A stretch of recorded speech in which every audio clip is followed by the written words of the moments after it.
All right. Uh, I'm Joseph, and I'm here with Casey Howard. And today we have Anthony. I actually don't know. Is it Trapani? Trapani? How do you say your last name? Trapani is good, yeah. Trapani? Yeah. All right. Anthony, you played with Odious Mortem with Casey. You've been in Yeah. Severed Savior.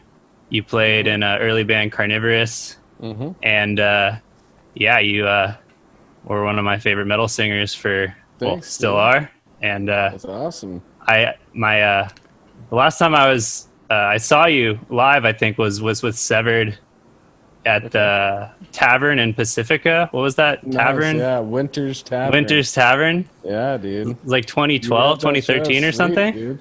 Yeah, that was actually the first show of the tour that the Servile Insurrection tour. And Oh, we cool. kicked it off in my hometown, dude. Yeah. Because, Yeah. Nice. I mean, just a little backstory. Like, before I knew, right when I started hanging out with the Sever dudes, I brought them to Pacifica. They ended up befriending a bunch of people in Pacifica. So, on their own, they would come to Pacifica and meet other friends and not even call me and shit, you know? And Yeah. that was one of the spots that, like, everybody would coalesce, you know? And, so they befriended the owner and just knew everybody that worked there. And, you know, it was one of those things like, when we go out on tour, we're going to start it here. And it's like, yeah, you guys better start it here, you know? And then it ended up coming to fruition and actually being the first date on the tour. And we packed like, I don't know, 160 people into a 80 capacity venue. Yeah, I remember that was a super sick show. It was my first and I think only time in Pacifica. Like, drove up there with my buddy Alex. Yeah. I drove up from Santa Cruz, and Okay. I definitely got like demolished in the pit. Like, not even like in the pit, you know, just like there was a pit. All of a sudden, I got knocked. Yeah. One of those shows where you have like a visceral, like somatic recollection of it. Like, Totally, I feel it dude. still. Speaking But that was of yeah. Archaic, they remain support that night. And Oh, I didn't remember that, so I was trying to remember the bill. yeah, so I remember. it was Severed, Archaic, Genocost, and forgive me for all the other bands that may have played that night, but I can't remember them. Yeah, I was thinking I might want to find the flyer or whatever. Maybe I'll try to do that. Yeah, it's somewhere around there. Find it on the interwebs. The other thing I remember about that show is just the sound quality during your guys' set was super sick, and I'd always considered Severed like more like a brutal death metal band, and this is like what kind of eroded the like distinction between like brutal and technical death metal, because it was that and seeing like Cannibal Corpse. These are like two shows that made me realize that, like, honestly, brutal death metal is every bit as technical as what gets called like tech death or whatever. Yeah. And it was just insane. Like, the quality was so good. I could see everything the guitarists were playing right there and could hear it immediately. Like, Yeah. and it really just like created in my mind, like, oh, there's just that is like not a real distinction. Like, tech death has a sound, but it's not like more technical. Brutal death is just as technical. It just is also brutal or something, you know? So, Yeah. Well, I think that, you know, like, Severed may be lumped into the more brutal death metal category because of Brutality is Law. Like, that album is a fucking brutal record, dude. So I would, even though there are plenty of technical aspects to that album as well, I would, you know, even myself as a fan, because I was a fan of Severed, you know, during that, when that album came out, I wasn't in the band. Dusty was the vocalist. So yeah. we were just all friends, and I was just a fan. And although, like I said, there was definitely technical aspects to that album, that was just a brutal record. But if you listen to Forced to Bleed and you listen to Servile Insurrection, you understand that Mike Gilbert is a extremely technical guitar player, you know, and great songwriter. And so, like, the Mike Gilbert Severed Savior to me is, you could definitely use tech in the name if you want to call it a tech death, but that Brutality is Law album more so leans on the brutal death metal side, which is just as good, dude. That album Yeah. is ripping, and I Yeah. love doing all the songs that I do live. Mike for that Gilbert's album. pretty It's insane, man. fun, dude. Yeah. Yeah, and I mean Gilbert wasn't on Brutality, so you could know the differences. Right. You could watch his stuff or listen to his stuff from Force to Bleed, listen to his stuff from Servile, That's and cool. then listen to Brutality. That's all Jared Deaver and Rob, the other guitar player that was in the band, who had actually passed away, but that was more their influence, you know. Gotcha. And but yeah, dude, it's that it was really fun to kick that tour off at home, you know, seeing people come to my hometown that I don't know, and then see a bunch of people that I do know, and I'm like, dude, I'm fucking in Severed Savior now. I'm like going on tour with them, you know. It's like, Yeah. that was a great night, dude. So that was a cool show for you to be at. Was that your first Severed introduction? Only time seeing you guys live, but I had listened to the albums for a bunch of years before then. Okay. So Right. yeah, I was like 18 and 20. Was it 2008 that Servile came out? Servile came out 2008, I want to say. Okay, yes. yeah. Because Casey Cryptic was 07? Yeah. Yeah. Yeah. Yeah, Cryptic Casey was 07 when it was when it came released out. in 07. Yeah, totally. Yeah, and we I'm recorded pretty it in November 2006. I don't think if it latest it was 09. You know, it's so funny, dude. You talk to many musicians, nobody really knows when their shit came out. Yeah. Maybe that's not the better point is, yeah, like I had just been listening to you guys essentially since Servile. And I guess maybe I was a fan just as that came out. I don't know if I was like paying attention, like, oh, the new Severed or whatever, but Yeah. it's like kind of all when I was getting into that style of music, that was definitely on my radar, and that was like the era, and I was like just blown, you know. So yeah, and then so yeah, I just wanted to like have you kind of walk people through like what led to that, and I guess we could back it up to like starting with like your first band or like growing up and like going to shows or whatever. Like, so, all right, yeah, we could start somewhat into high school, you know, like 15. I'd already gotten into metal, but it was, you know, I was of that weird age where new metal was the shit, and I was into it at the time, you know. So like freshman year, sophomore year, it was like new metal, because going into high school, I was actually really into hip hop. I wasn't really too much into punk or metal or anything like that. I really liked hip hop because I was into poetry and I was into art, you know, graffiti, poetry, it all works. And so it's like, I was into hip hop a lot and local stuff from my area. And then, you know, East Coast shit, Wu-Tang, stuff like that. And, I got into high school and then saw the crossover of like this rap metal shit, you know, and I was like, oh, you know, it's still got the rap groove, but it's getting, you know, it's kind of aggressive, you know. And so I had no big brother or bigger cousin to introduce me to metal. I kind of just stumbled into it on my own and found my own rabbit holes to dig into to find my shit. And by 15, 16 years old, I was in a rap metal band called Flatline. Nice. I was the front man. Got a 4-song demo with them. And the bass player was into Cannibal and Morbid.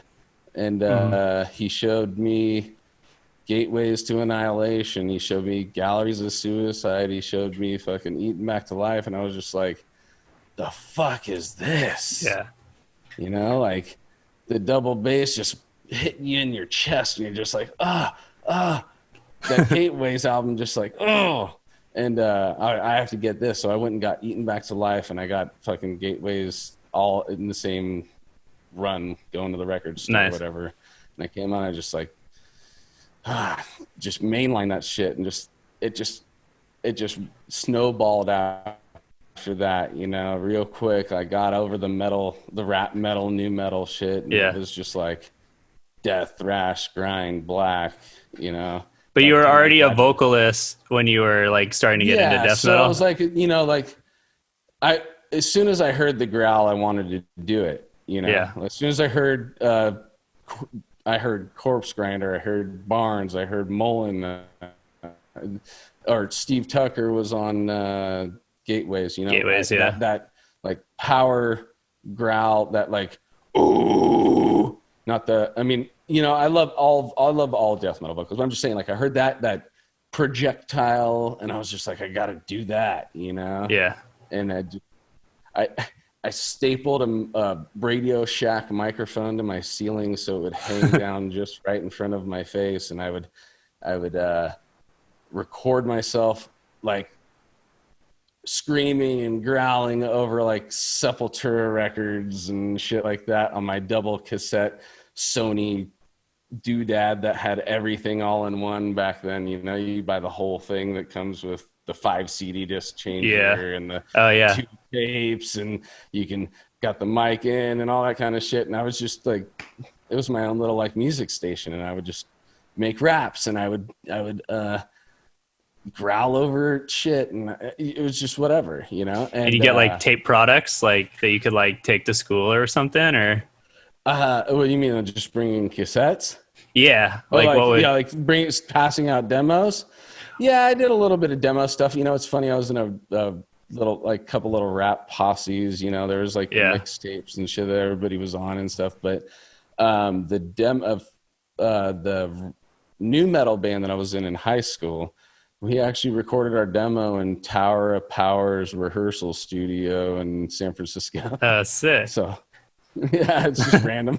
Yeah, but. Yeah, I still have that. We passed those tapes around and stuff, but it wasn't until I met Dan Kenny. So I was junior, senior. He was sophomore, junior. Mm-hmm. And he would wear Slayer shirts, Pantera shirts, and all that shit. And I'm like, oh, dude, another metalhead. You know, he knew my cousins and all this stuff, and we started, you know, chatting and shit about music, and one thing led to another, and I graduated high school, and we're just like, you know what, let's start this band.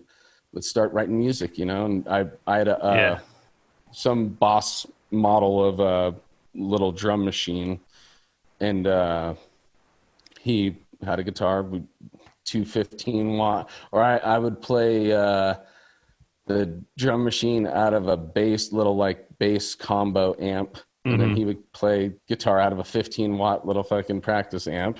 And I would smoke weed, and he didn't smoke weed, but I would just burn bowls and fucking we'd write death metal, dude, you know? And it started getting pretty serious to where that was like really the only thing we wanted to do.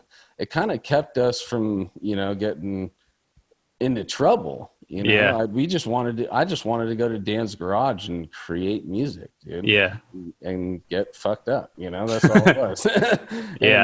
And laugh and have a good time, you know, and that's really all we were doing. And those are some good environments for some actual things to come to, you know, existence. Yeah. And, so kept on going, you know, I had a little tape recorder that would actually had a little mic on it. We would set it up in the garage in different places to see how we could get the best mix, you know, and we would literally play it live, and we play it live, record it on the tape.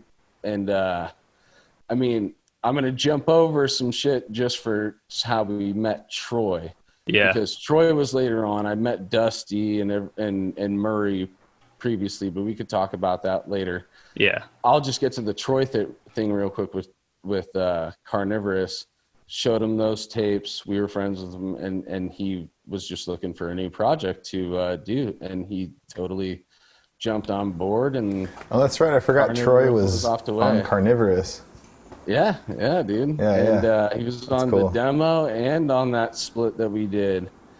But nice. Yeah, dude. I mean, so do you remember that practice studio you guys were at? Like was it South City? No, that was RHL. Yeah, dude. It was like near your shop, right? Dude. Yeah. Dude, I could walk there from where I work. Totally. Still to this day. But now that shit's not even. It's closed down. The golden years of that place is gone. Ever since the tweaker project manager left, we didn't have access to that place as much as we did before. Yeah. Because he didn't really give a shit. Like, I remember going to rehersals at that place though. Like, yeah, dude. I even jammed with Mike Gilbert a couple times. It was super nice, fun. dude. Yeah, that place. That's it. What was that one song? I can't remember. Fecal-philiac? Yeah, that exactly, like the Fecal-philiac. Everybody's like, everybody wants to play Fecal-philiac. It really is that. I mean, it kind of is a hit single, right? You know, it kind of is, dude. I mean, unfortunately, the subject matter isn't so PC, but it's got some crazy lyrics. So, Carnivorous. Yeah. That happened, and we started doing some shows here and there. Like, so, okay, it was Troy, Dan, me. That was the only three guys. Then we brought in Mike Torres to play bass with us for a little bit. He's not in any other bands, but he had somehow gotten in touch with us on the internet and said he could play bass, and he met us at that same spot that Casey's talking about. And we started jamming a couple of times, and we wanted another guitar player. So Mike says he knows another guitar player, and we're like, okay, dude, bring him on and bring him over. And this guy walks in. His name's Ivan Mungia. He's fucking dude. I've been on so many different projects with since that point, but he just walked in there. He walked in with a bong. He walked in with a bong and his guitar, and he's like, "What's up, dudes?" Like, never met him before, but he's just like, I'm ready to go. And, yeah, dude, Ivan's a shredder. And Dan literally sat with him. He's on the new Deeds and stuff, right? Yeah.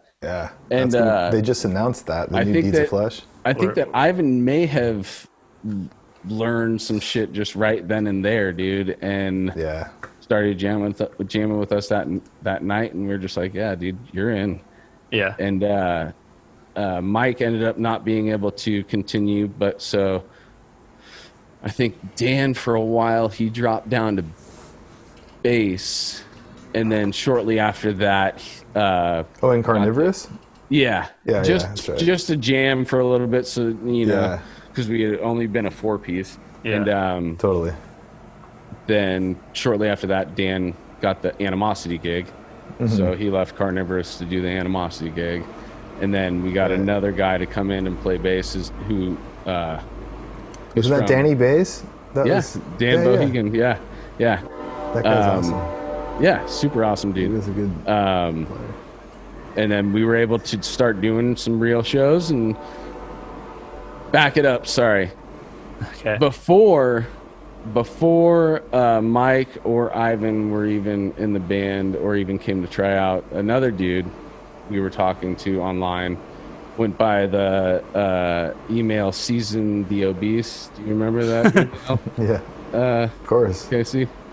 Yeah. A man named Joel Horner was going to try out for Carnivorous, and we really wanted him, dude. And all of a sudden he's just like, nah, dude, I'm not going to do it anymore. I'm going to join this other band called Odious Mortem. And we're like, all right, dude, fuck you then.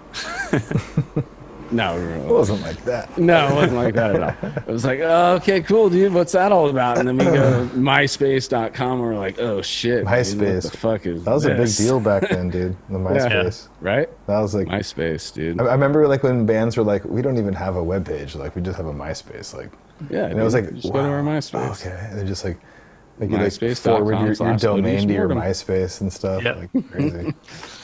Yeah, dude, and Caverns of Reason was the first song I heard, and I'm like, what the fuck is this shit, dude?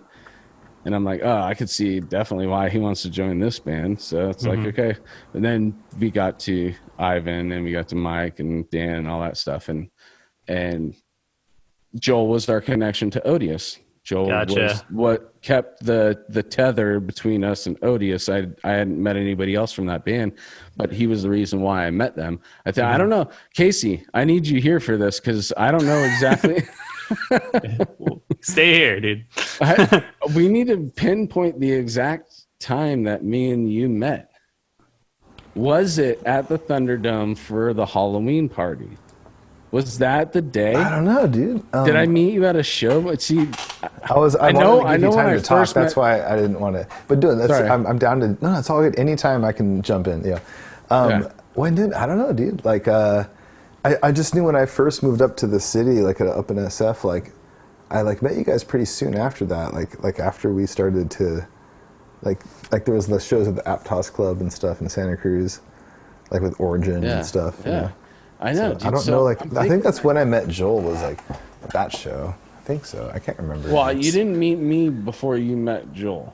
No, I met Joel. You met Joel. He was already actually active. That was like 2004. Before I finally met you. Yeah. Joel had already joined and was jamming with you guys a little bit before I actually met you guys. Mm-hmm. And I think it might have been. I think it literally might have been for that Halloween party, dude, where me and Dan were jamming Silent Bob. Oh yeah. That's right. Yeah, at the Thunderdome.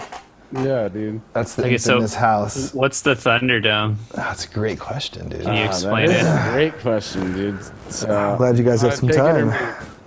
I mean, all right. So the Thunderdome was the absolute very first Decrepit Birth show that we did. And it was 2004. The first. Yeah, it was in 2004. Carnivorous. I mean, without me. I mean, with me. I mean. Sorry, what did you say? It was the first carnivorous show with Ivan, too. So that was the same show, right? We did like, I think it was, Sleep right? Terror played with us. Was that all the same show with Sleep? I don't think Decrepit played that night. I think it was Odious. Or did Decrepit play? Well, I'm saying there was a night where we did play, and that was our absolute first show. Okay. Is this the spot in Santa Cruz? It's a house in Santa Cruz. Yeah. By the boardwalk, like up the hill. You could walk to Santa Cruz Beach boardwalk from there. It has since been demolished and turned into like apartments and stuff. No shit. So yeah. Yeah, it was right on the corner of that street right there, right? Had a big old driveway that went along Younger Way is what it was. Yeah, dude. The street. I can't remember. And it had the long driveway that if you were the first one to park, then like 5 cars had to move to get you totally, out. Yeah. It was like 7 cars deep, and you're like, all right, dude, the whole like half the party has to like let one car out. Oh, that was terrible. It really was like that, dude. Oh God, I remember that. People went flying out the window. We should have David on this. We got to get David on here next time. Like, testing. This is our first.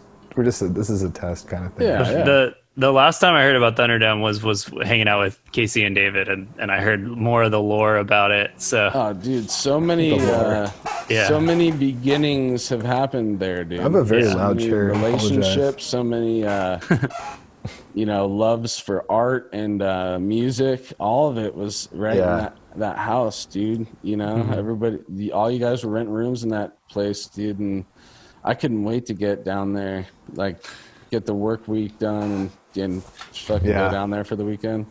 Yeah. So what was like you're coming from SF or like South San Fran? Pacifica. It's literally like 20 minutes south of San Francisco. Yeah. So like there was this like the scene wasn't like split. It was like all one scene basically, but you guys just had to like drive back and forth and stuff. Yeah, we just had the coast, Highway 1. Yeah. Dude, it's a beautiful drive. Oh yeah. And it's an easy drive. You just stay on one until you get to Santa Cruz. Yeah, I would go the reverse way, but to get to like concerts in the city or whatever. Oh yeah. And we'd like try to like make it the extra 20 minutes. If you don't have like a hard ETA that you need to be or whatever. Yeah.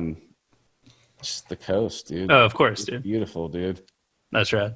And it's right. And literally, like Pacifica is one. There's 3 ways to get in, or no, 2 ways to get to my house off the highway. Just right off the highway. It'll take me right to my house. So it's just like, I live by 5 minutes. I'm on the highway. Boom. I was heading south, and I'd be there in an hour and 10 minutes or whatever. And yeah, dude. I mean, go ahead.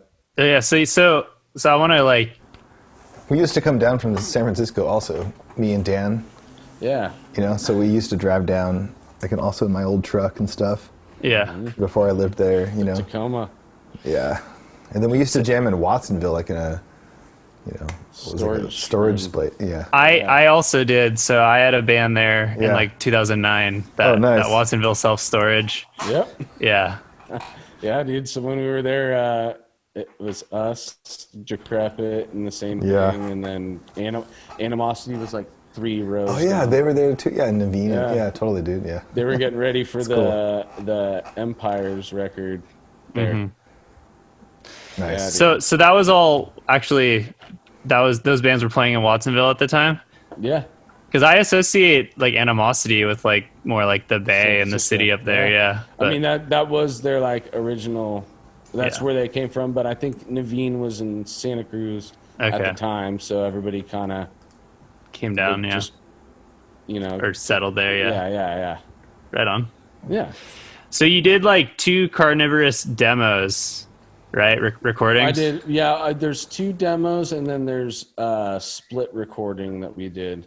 Oh, I'm thinking of the split counting. Okay, so the ones that I saw on like Metal Archives are like the 2003 demo and then the split is what I could find. Yeah. And I listened to the first song on the 2003 one, what is Increments of Defecation. Increments of Defecation, yeah.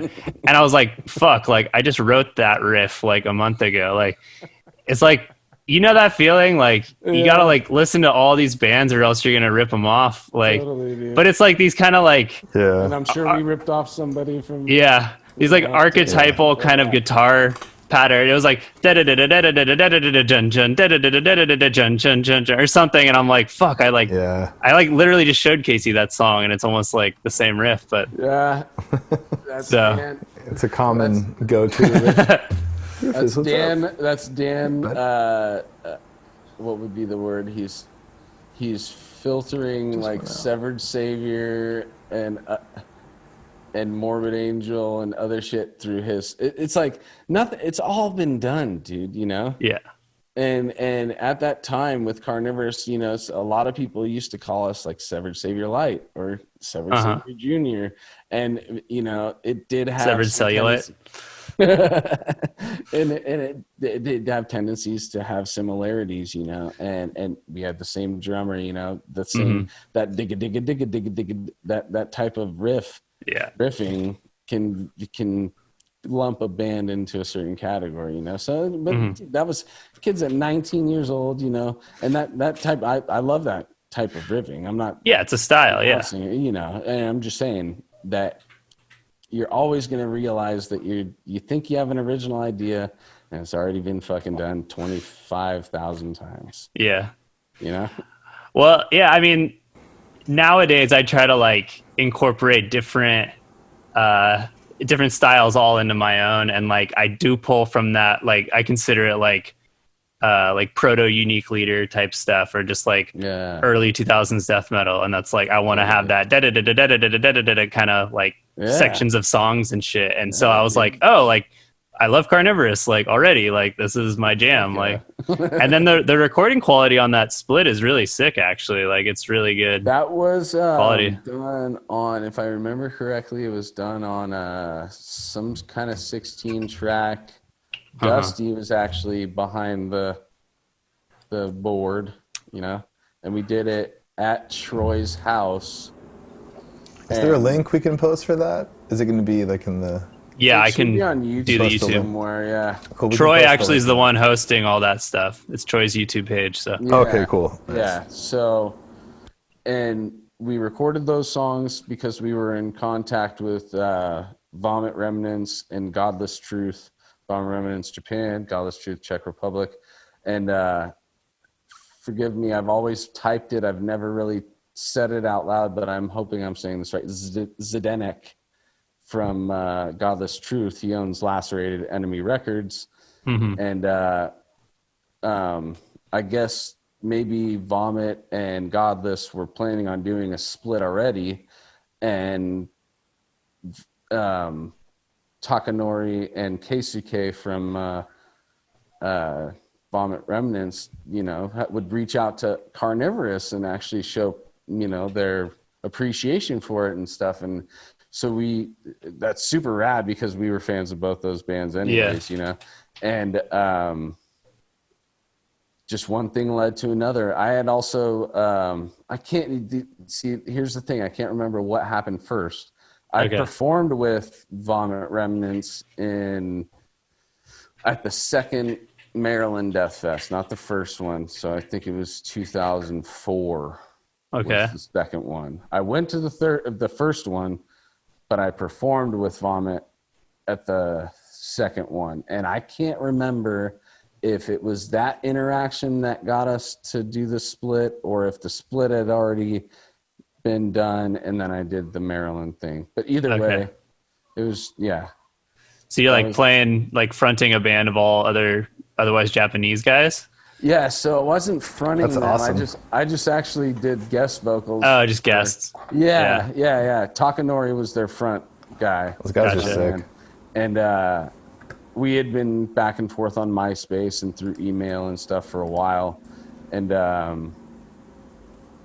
he is. I don't know. Again, I don't know if I had been like, dude, I want to do a song with you guys, or if he was like, do you want to do a song with it? Either way. Yeah. It was just like, all right.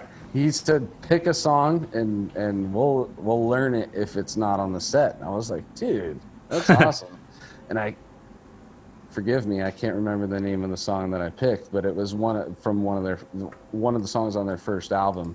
Yeah. That I was just so into at the time, and so that was really cool.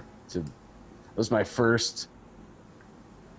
It had to have been my first death metal performance. I don't think I did any carnivorous stuff before that live. Yeah. So your first time singing live was out in Maryland. Out in Maryland with a Japanese band That's sick. At the second Maryland Death Fest. That's super sick. This is like exactly like I'm like, how am I gonna find that out on like Metal Archives or something, you know? But that's like super sick. Yeah, and a funny fact about first times, my first set with Severed was out at the Vegas Death Fest. Like I'd never did anything live with them, and then I'm headlining the Death Fest in Vegas with like a 13-song set, and I'm like, how am I going to do this? Oh, I was coming back from getting married too. I literally flew back from Hawaii and then flew out the next day to go to Vegas to do that show. Fuck yeah. Damn. Yeah, it's great. So you knew that Severed were a band for a bunch of years, like before you joined, and then Troy was both the drummer of Carnivorous and Severed. So was it like really natural to just like they invited you in, or what? Yeah. So I mean, to take it back to just a little bit more again, just to show my connections with the Severed guys, was the Pound in San Francisco. Gotcha. That venue was, a sanctuary. That was a great place. I went there for us, dude. I saw Dragon Force there when I was 2005. It was my only time going there, and then it closed. Yeah, so that was my only time. But there's some huge bands that came through there before they got like their. I saw a lot of concert videos, YouTube and stuff. Yeah, and a lot of underground bands that were just as great, even better. Yeah, for sure. I mean, my favorite thing was to discover a band while they were playing live for the first time. Definitely. That never happens anymore. It never happens anymore. Yeah. That would happen for me like so often at that place. Yeah. They would have shows constantly. Every weekend sometimes we'd just be there, dude.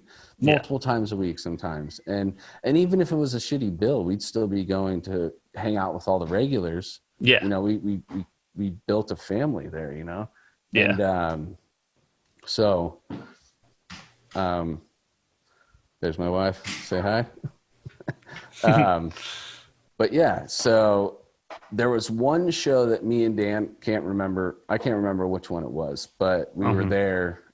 We wanted to show up super early for it, early enough to where we show up and there's only one other car in the parking lot, and it's this red Camaro with a big Slayer sticker on the back of it, and the back trunks open, and we just park, and we look, and it's this dude with really long blonde hair down to like middle or below his middle of his back, and then another dude with black hair down past his shoulders, whatever. And that was Dusty and our mutual friend George. and they had also showed up for that show early, and I'd never met them before that night, and it was just us four there, and they had a bottle of vodka and some orange juice in the trunk. We're like, dude, you guys are our friends, you know. Classic metal shit tailgate. And Yeah. it literally was just like, that's when I met Dusty. That's when I met George, the mutual friend. And from that point forward, it was just like a solid bond with Dusty. And then we met Murray. And again, it was just one of those things, like, we were like we became the younger brothers to that generation of death metal. You know, they're in their 40s now.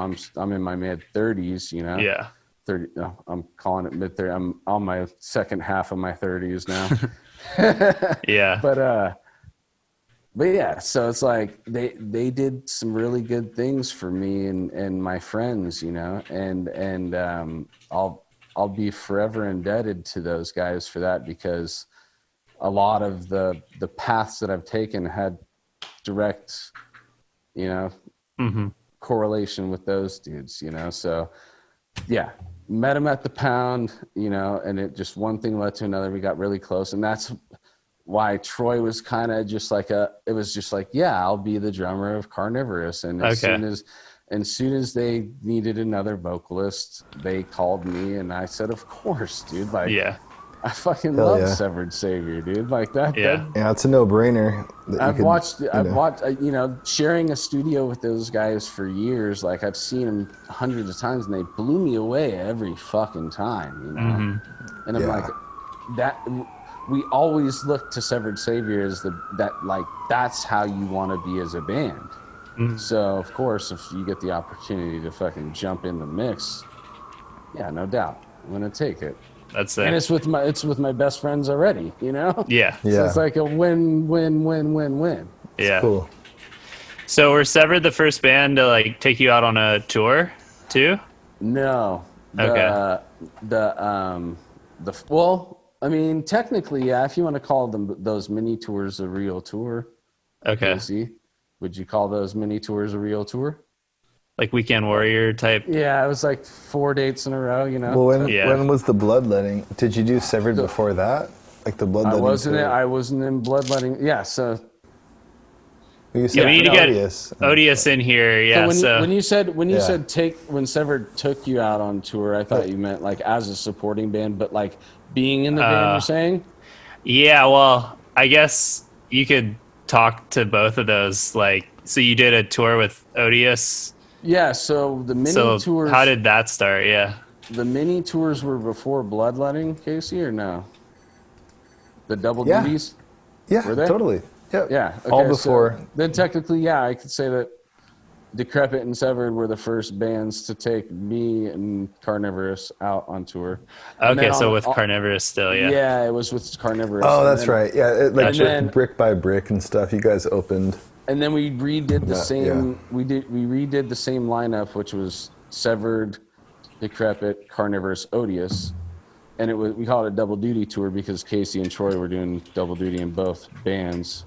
Gotcha. That's right. Yeah, Troy was also. Yeah, that's cool. Yeah. I forgot about that. And we had to stagger the bands each night because you guys didn't want to play a set back to back. So did you guys share a kit? We staggered the set. So or did you have like 2 kits? How did you guys? No, I think you guys all. Did you guys share a kit? I don't think we staggered it, dude. I think we did it like.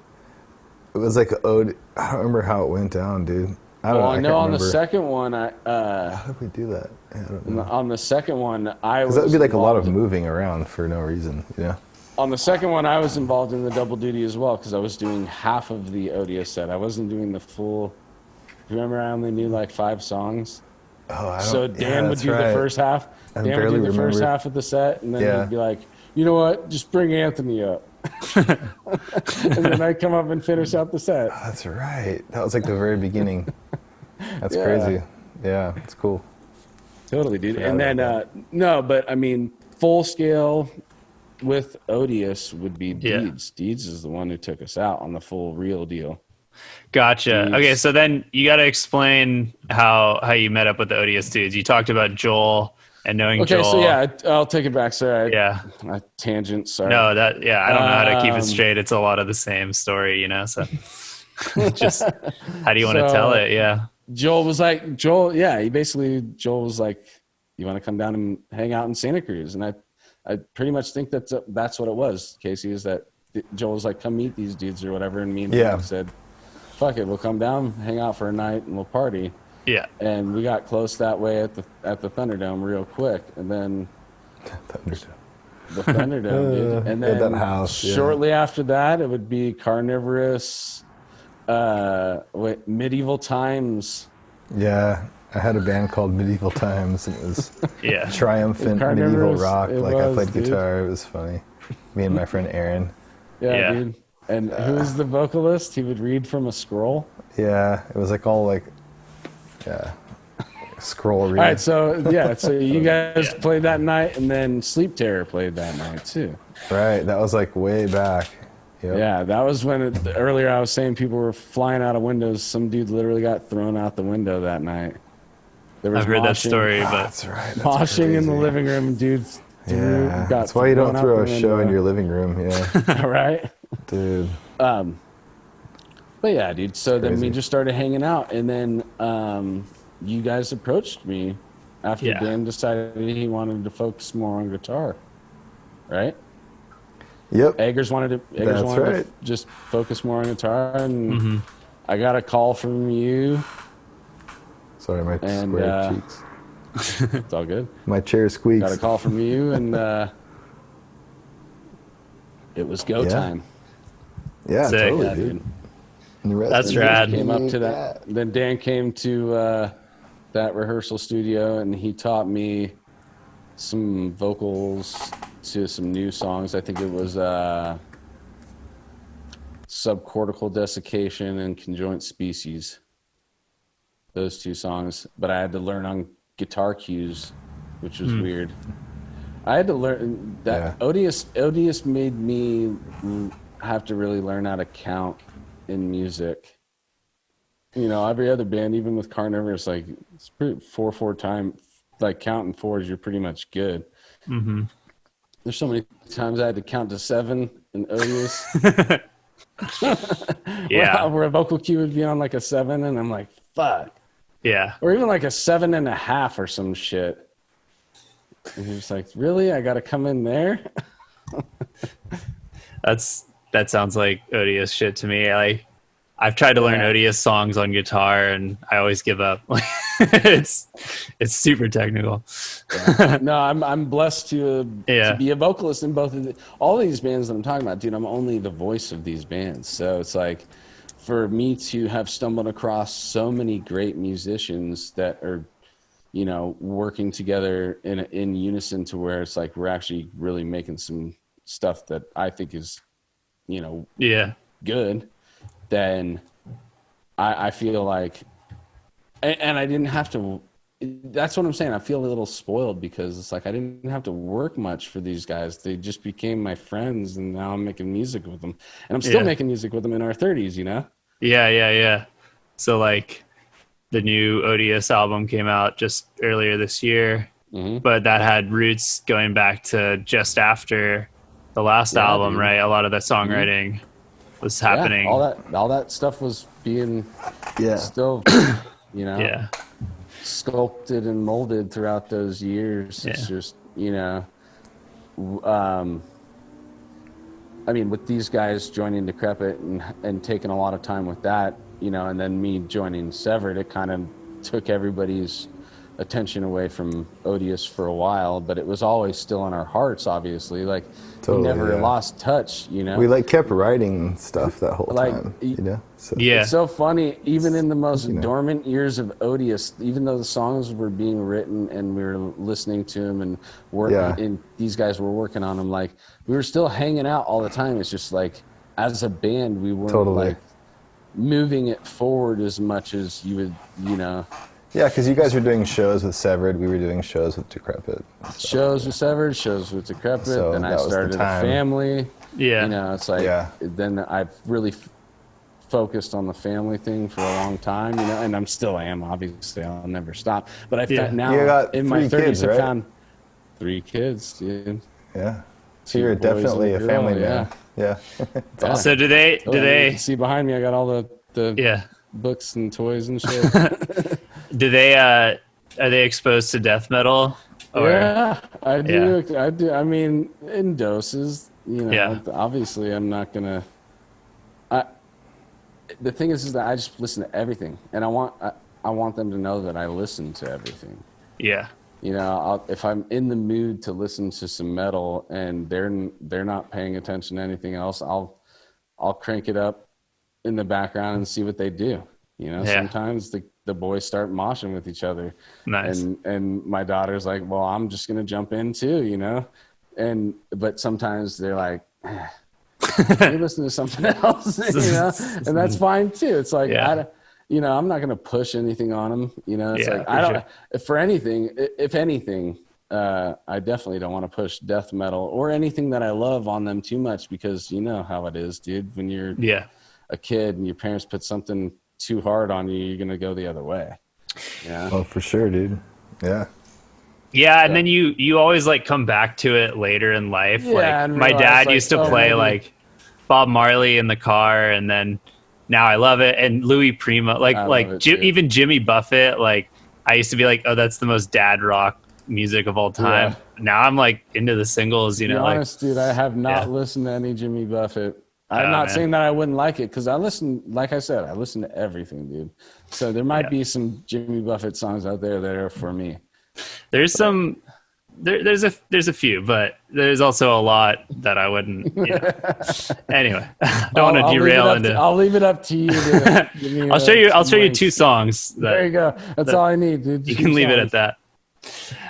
So let me ask you, like, how did you kind of like develop your vocal style, which I would call it distinctive, because you bring a lot of clarity to the words or lyrics that you don't hear a lot in another style, like metal singing or growling.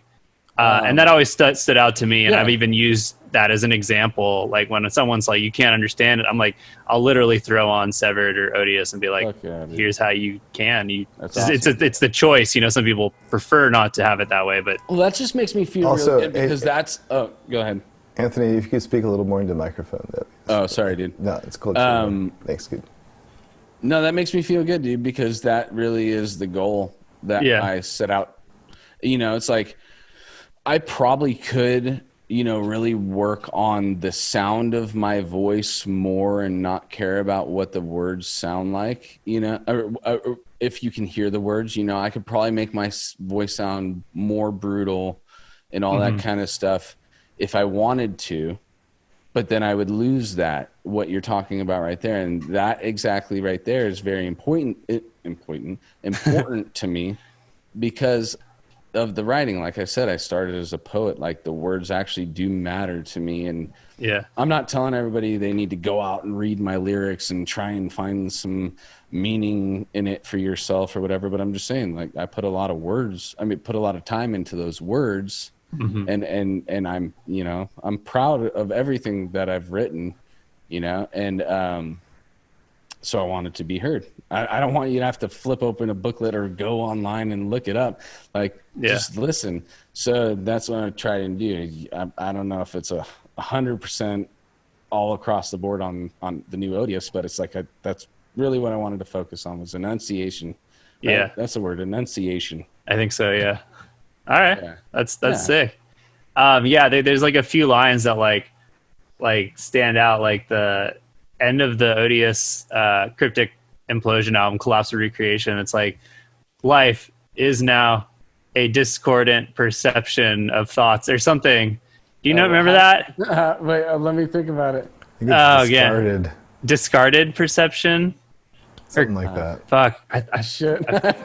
This is on the spot, dude. No, you don't have to remember. It's like at the end of the Jarzombic solo part. Anyway, it's just like I hear even if I don't know the exact words, like I hear, like that part comes back to me all the time. Something is consumed and forgotten. That's that's like part of the same like verse. But or I forget the line before that. Sorry. I should have had it in front of me. Couple of beers and vape pen. But yeah, that one's sick. There's some severed lines that are like kind of iconic too. But yeah, man. On Severed with Servile, it was really cool to be able to creatively put my input on that album too. I'm obviously like the re-recordings; those are already lyrics that they had. But that's another cool thing about joining Severed was like, oh, I actually get to put my own stamp on the vocals too. Like, because with Cryptic, most of those lyrics were already written. I think I only added a minute amount of words to Cryptic before we recorded because most of it was already written. Gotcha. A lot of it was David and Casey, right? Yeah, I know David did write a lot of the lyrics, but definitely David wrote a lot of stuff. I'm trying to fix. I'm sorry, guys, that you're like Anthony. You're not loud enough, and I can't get your own view on this. You can't get Joseph's like a lot louder, so like it never shows your like screen. It's like I'm gonna turn down my thing. Yeah, I'm trying to make it so like try like talking like louder for a second, Anthony. Yeah. Oh, I can't. I mean, there you go. Well, I just got to hold it like really close. I turned up the gain a little bit. Yeah. We done earlier. So you have like the main picture. I just wanted like, sorry. Oh, okay. Go ahead. You're fine now. Go ahead. All right. Sorry. Go ahead. Where were we? Lyric writing and being able to, because wasn't what I was, even though like Cryptic was a blast to record. Those songs are great to perform. I love them all. Yeah. It's like that. I didn't really get to fully like put my stamp on it until Servile. And then now with Synesthesia, I got to like work the whole thing. Well, actually Casey and me worked on the last song. So I still didn't get the whole thing, but most of Synesthesia. So it's like those little things. Like I can't, these guys are shredding like all over my face the whole time we're playing, and the only thing I can contribute is the words. So it's like, I'm glad that I'm able to do that. Is it true that you were given the song titles? I think Casey told me this, and you just had to like work off the song titles to come up with the lyrics? How Odious works, it starts out as kind of like a joke thing. You know, all the working titles for songs are usually just inside jokes or just random things like Replenish we had like songs like Spicy Dragon and all kinds of Spicy Dragon and Replenish the Earth was called Rambo's Revenge. Yeah, stupid. But on the new album we have like stupid names already. Yeah, but all of those were stupid except for one we actually kept, which was Spirit Hole. Spirit Hole, although it might sound funny from the beginning, it actually reminded me of a time I did DMT. Oh no, of course. Yeah. There we go. And well, if you read that song is all about me doing DMT. I've never done it, so I have no idea. But I hear the first time it was just like scraping the surface, like I didn't smoke enough, you know. Yeah. It seemed like I was peering through this hole into another dimension, you know, and I was like, oh, dude, some people call this the spirit world. Why not call it, Spirit Hole? So I'm like, okay, this is going to be the psychedelic fucking song or whatever. And I just went deep on everything that I can, what you can take from that and try and make it into English words, and I tried to do that with that song. I can't remember if any other songs kept the same name though. Have any other song kept the same name as when we were just? I don't even know. Yeah, back in the day we had funny names like Carpal Tunnel, then we just like kept it instead. I mean, we already got that one. Yeah, I never. Yeah. I'm like, okay, like.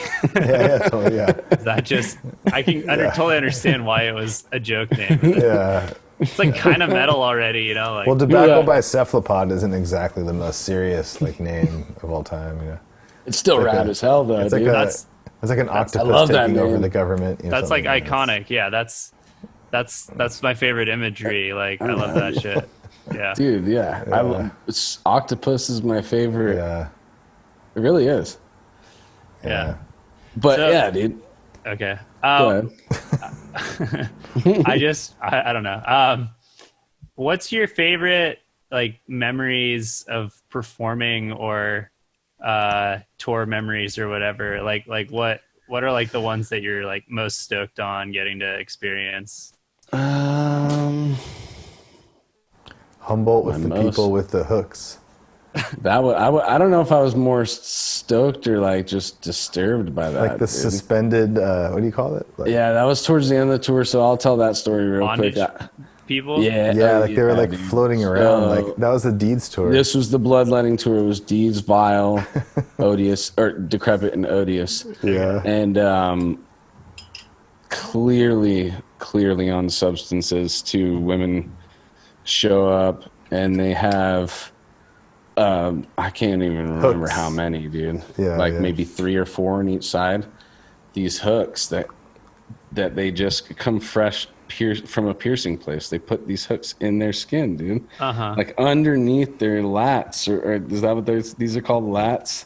Just like picking up those muscles, dude, and you could see just like all black, and they were just like, we're ready to go.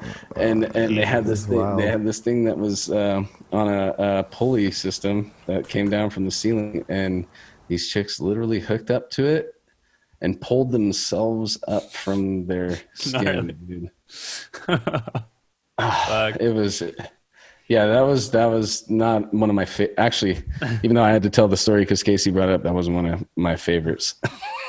But favorite, totally. Well, dude, I mean, honestly, bro, like going into Canada and playing shows up there and like being in a different country, you're like, dude, Montreal's really fun. Yeah, playing international show for the first time is something that you'll never forget, dude. Especially when people are there. One of our only we don't have a lot of like great live videos of Odious and stuff, but there's that one of Toronto. That was like the funnest that was a great show. night. That was so fun. That was a great night, dude. People were so cool and like it was so good. You remember before that we showed up early and dude, we would just hacky sack. We would just hacky sack. Literally, Eric would have his hacky sack. We'd have and we would do like multi sacks. Like there'd be like, really, you hacky sacked with Eric? I can't remember that. Dude, this is how we would do it. You don't remember this? Really, dude. That's awesome though. I mean, I remember hacky sacking, but not like every we would all ask Hamilton too. That's right. I guarantee you just mention hacky sacks and bloodletting. He'll be like, oh yeah, dude. Totally. As soon as we could, as soon as all the responsibilities were done, like, and it was just like wait until showtime. Yeah, let's go fucking hacky sack, dude. Because that's what Sever did too at that same place that Casey was talking about, RHL. Yeah. Like we would both jam and then we would go into this other room, this huge room that didn't have, and we would just hack for like 2 hours. I can find that video. It's not like a music video. I've never heard of that, like metal dudes hacky sacking. Well, did you ever hear of a metal dude who would wear sandals or be barefoot? Because that's me. Oh yeah, I know sandal wearing metal dudes, but see, I always got shit for that, dude. I'm gonna bring this up to Tony and my band about. We got to bring hacky sacks next time, yeah. Dude, bring hacky sacks, dude. Because it's true, there's a lot of garage or like waiting out in the parking lot. Yeah. If you don't want to smoke weed and sit in the car, like that makes sense. That's like a good. Everyone's doing. Yeah. Oh, you guys hear it? I can hear it. All right. Hey, Alex, now we're gonna play out of an A10 Ampeg. What? That was like Toronto. Oh, the battery's running out. I haven't asked him yet, but we're gonna do it. That was this is Virginia Beach. No, this is Toronto. Oh, no, is it though? You're right, huh? Well, that's right. Virginia Beach, This is Virginia Beach, yeah. What is it called? I forget what the place was called. Peppermint Beach Club. Yeah, it was just something like that. Oh yeah, you're totally right. It was Peppermint. This is not what I'm trying to find now. Go ahead. Yeah, dude. We're looking for tour footage. Like, this is Toronto, though, right here. Yeah. Fuck that. But We're gonna awesome crush food here. Excellent food here. Hell yeah. Toronto. Full of it. On the map.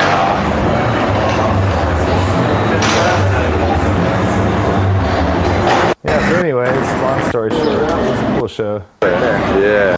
And this is A lot of this stuff, like how much you sell? 15 or 20, choice is yours. Like, a lot of this stuff can, like, how much you sell them for in America? Well, right now we're doing $10. Yeah, 50. Not part of this. that was a cool show. Okay. Oh, great. I just see that. Thanks, Anthony. That's not what we were looking for. Anyways, yeah.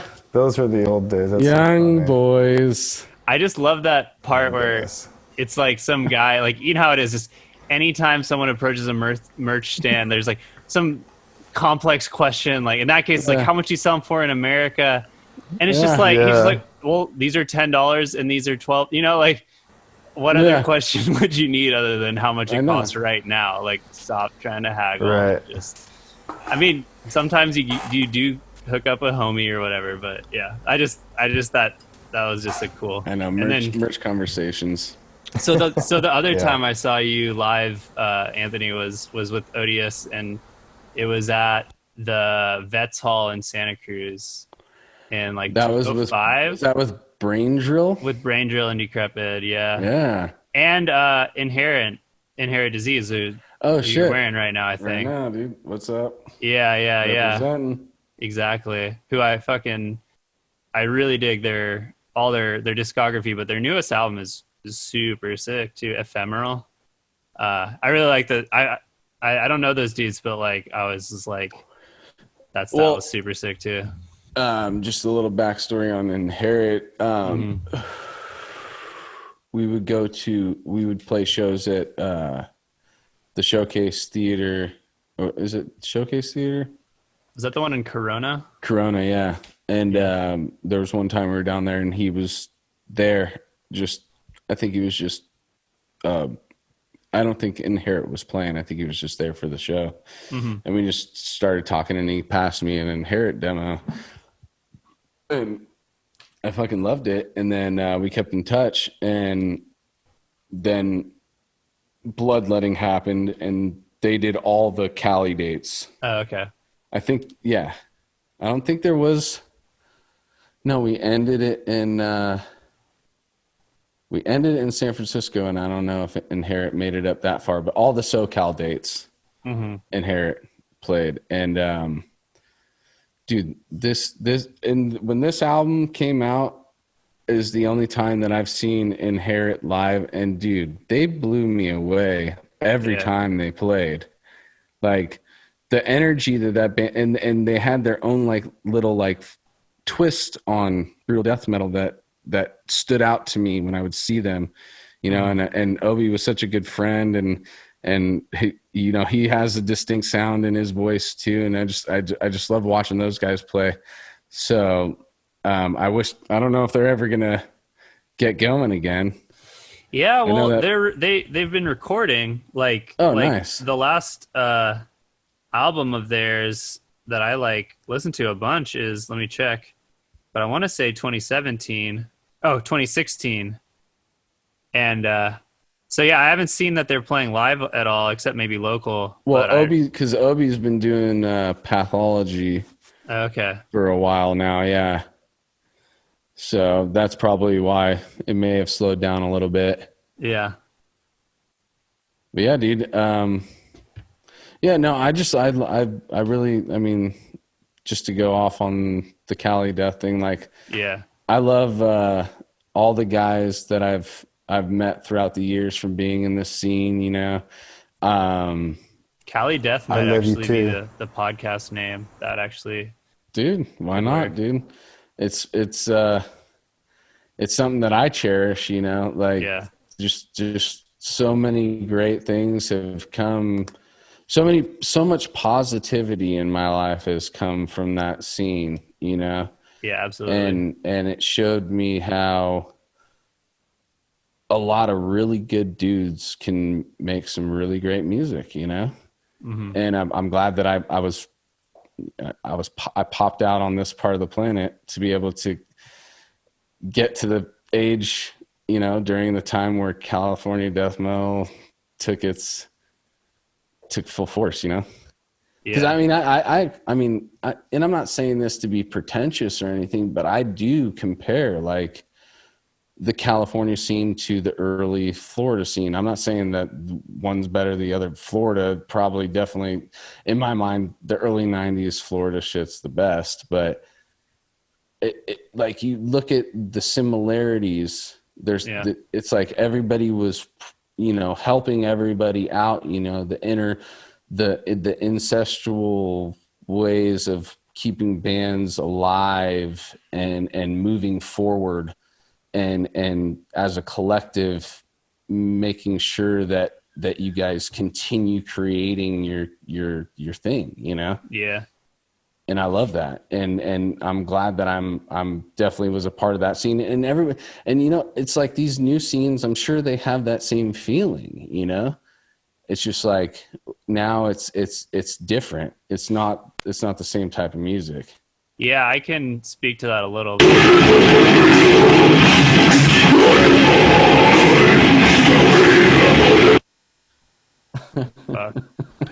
Sorry, I just wanted to throw that in there out of nowhere just to mess with you. Remember that show?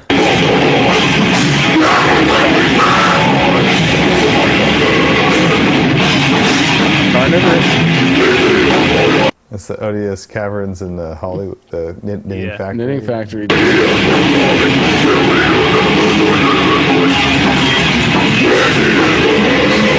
We still had David. Yeah, dude, that's main room knitting factory.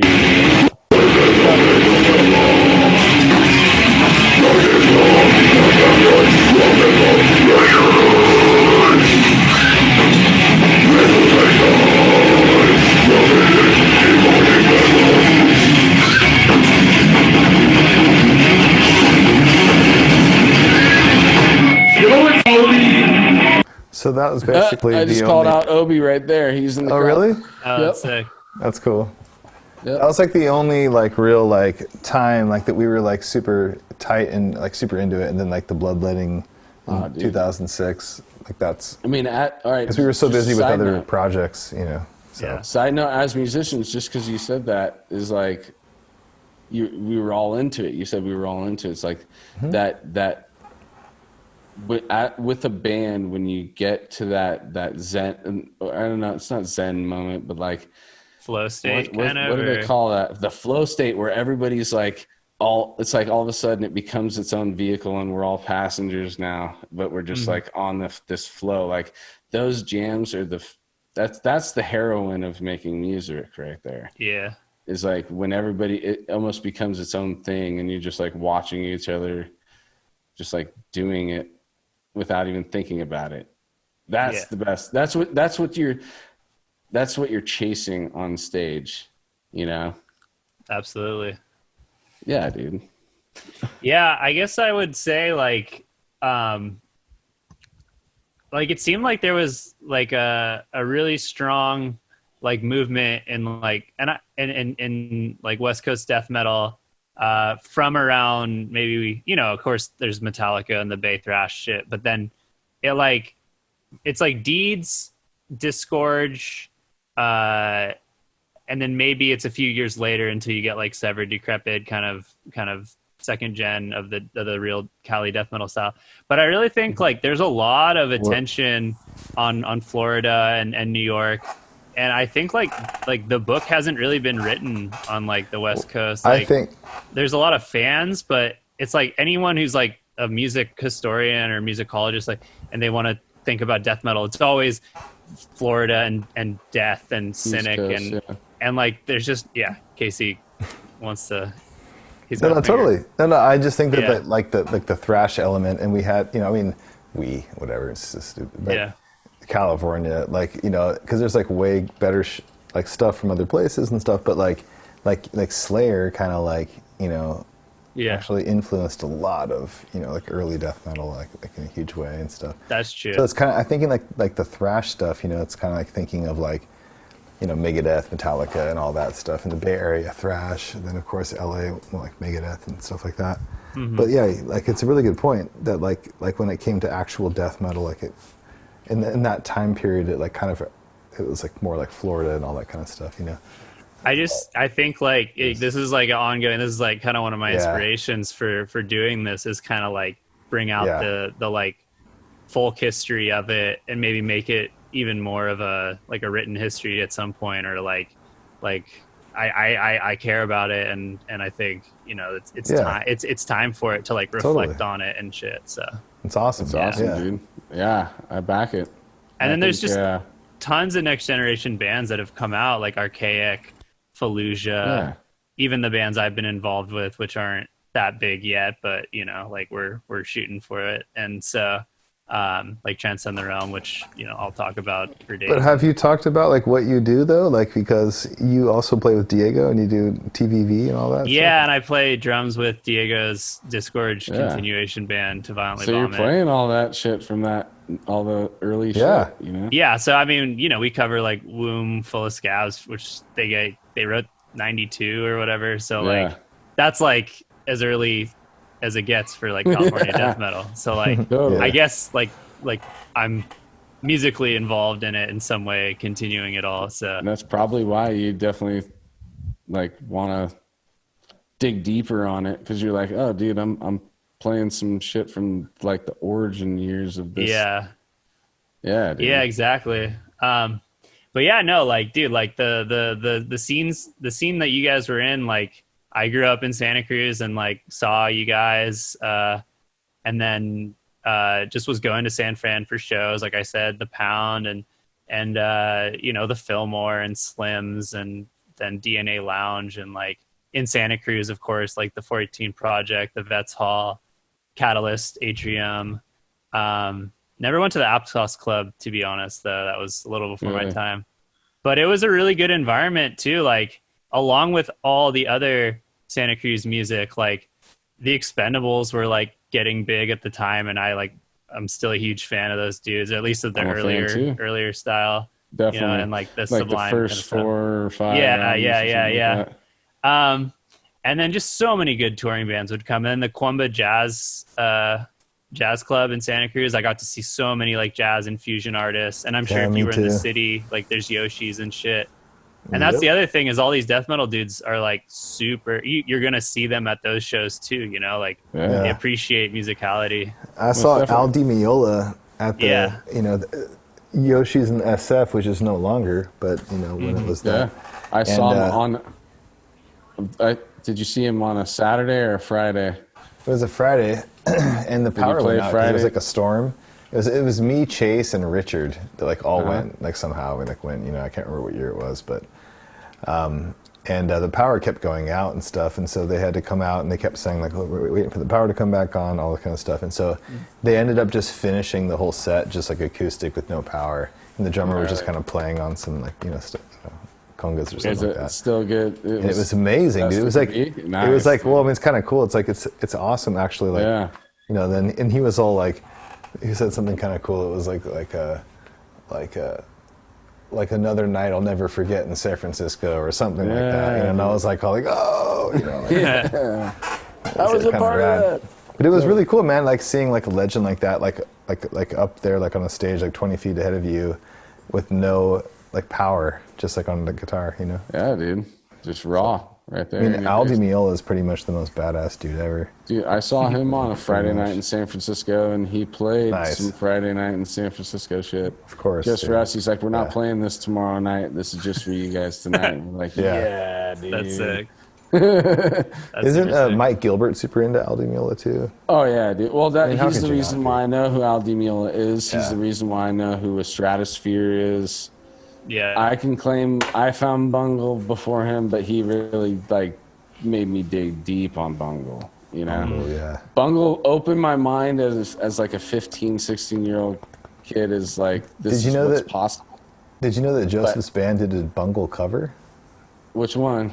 Yeah, we cover Ars Moriendi Can we put that on? From the California album. Yeah. Yeah, dude. If you search, Is it like copyrighted or? Transcend the Realm, Ars Moriendi. No, our shit is not like on a label. So Okay. And I think it's on YouTube. Sick, dude. And I'm not the biggest I'd bungle love to hear guy, it. but I like Tony's arrangement of this song a lot. And Yeah. it's super fun to play live. And whenever we'd play it in the set, everyone would kind of know, so. Oh, yeah. But yeah, no, he's turned me on to a lot of great shit. Everything that Gilbert's turned me on to has been solid and still with me to this day. That dude has got great taste in music, and to be honest, dude, I'll say this, and no disrespect to any other musician that I know, but he's the best guitar player that I know personally. That dude is just he's amazing. When you sit and just watch him play, you're just like, wow, dude.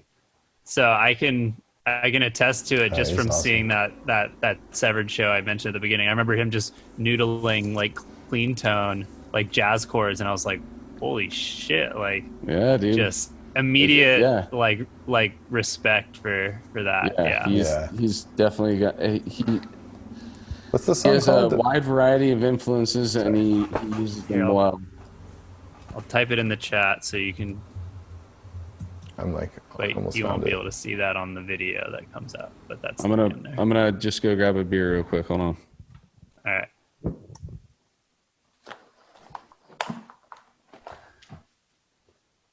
Well, we All right, need cool. a song. You sent, We gotta. oh, that's the name of the song? Yeah. Sweet. Thank you, sir. Yeah. Put it on when he gets back. For sure. You Sick. wanna pause the recording? Yeah. Why not? Oh, he's already back. we What's didn't know how up? long you'd be. I'm literally right next to my kitchen, so I was like, damn, that was fast. We're like, listeners are gonna be like, "What the fuck?" Guess not. All right, you ready to hear some shred? By the way, okay, yeah. Go ahead. What you want to Go say ahead. something about it? No, I was just gonna complain about the production of my own album's music, and then I realized that's not even cool at all. And actually, the production's not bad given how the recording quality started. But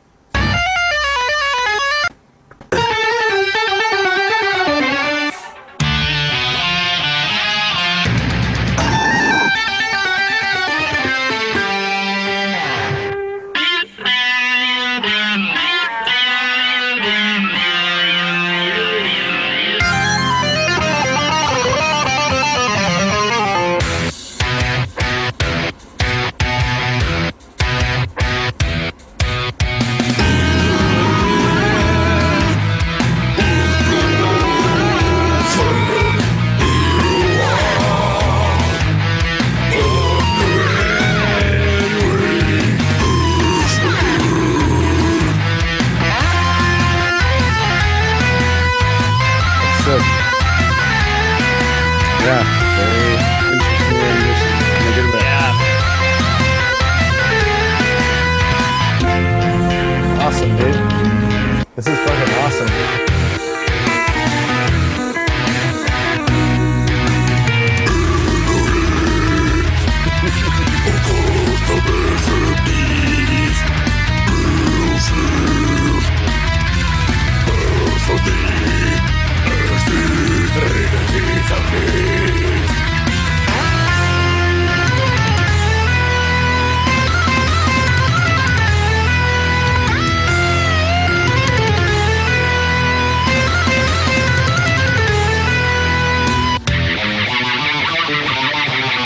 That's pretty crazy.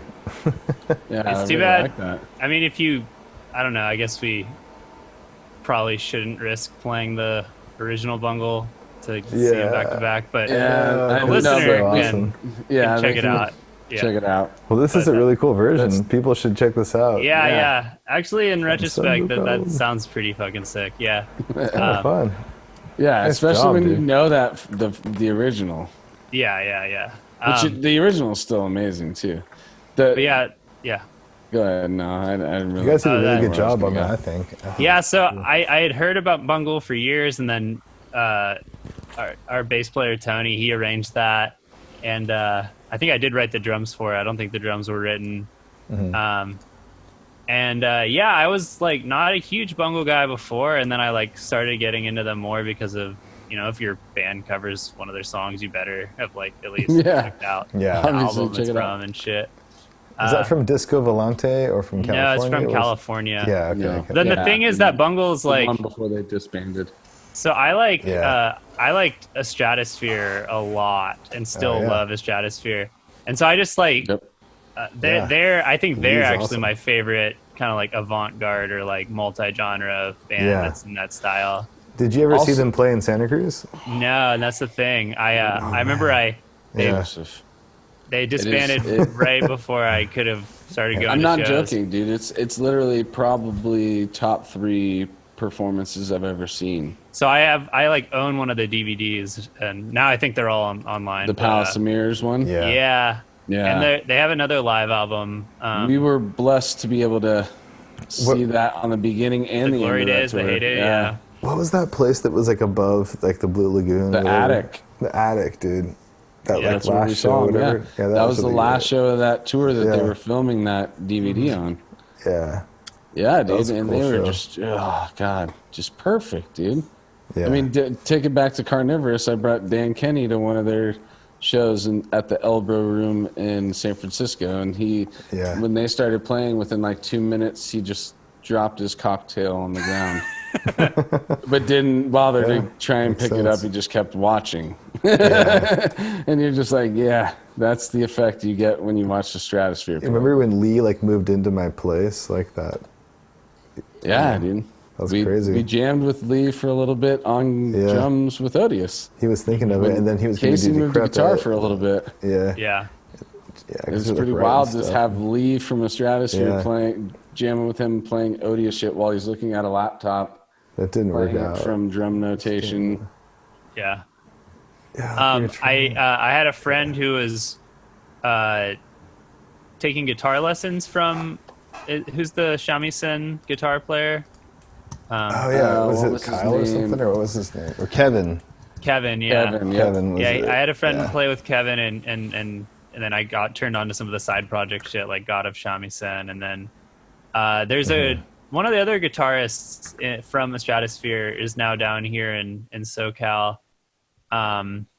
What's that band's name? I'm gonna have to Google this shit. But I've seen other spin-off projects. But yeah, I never got to see the OG.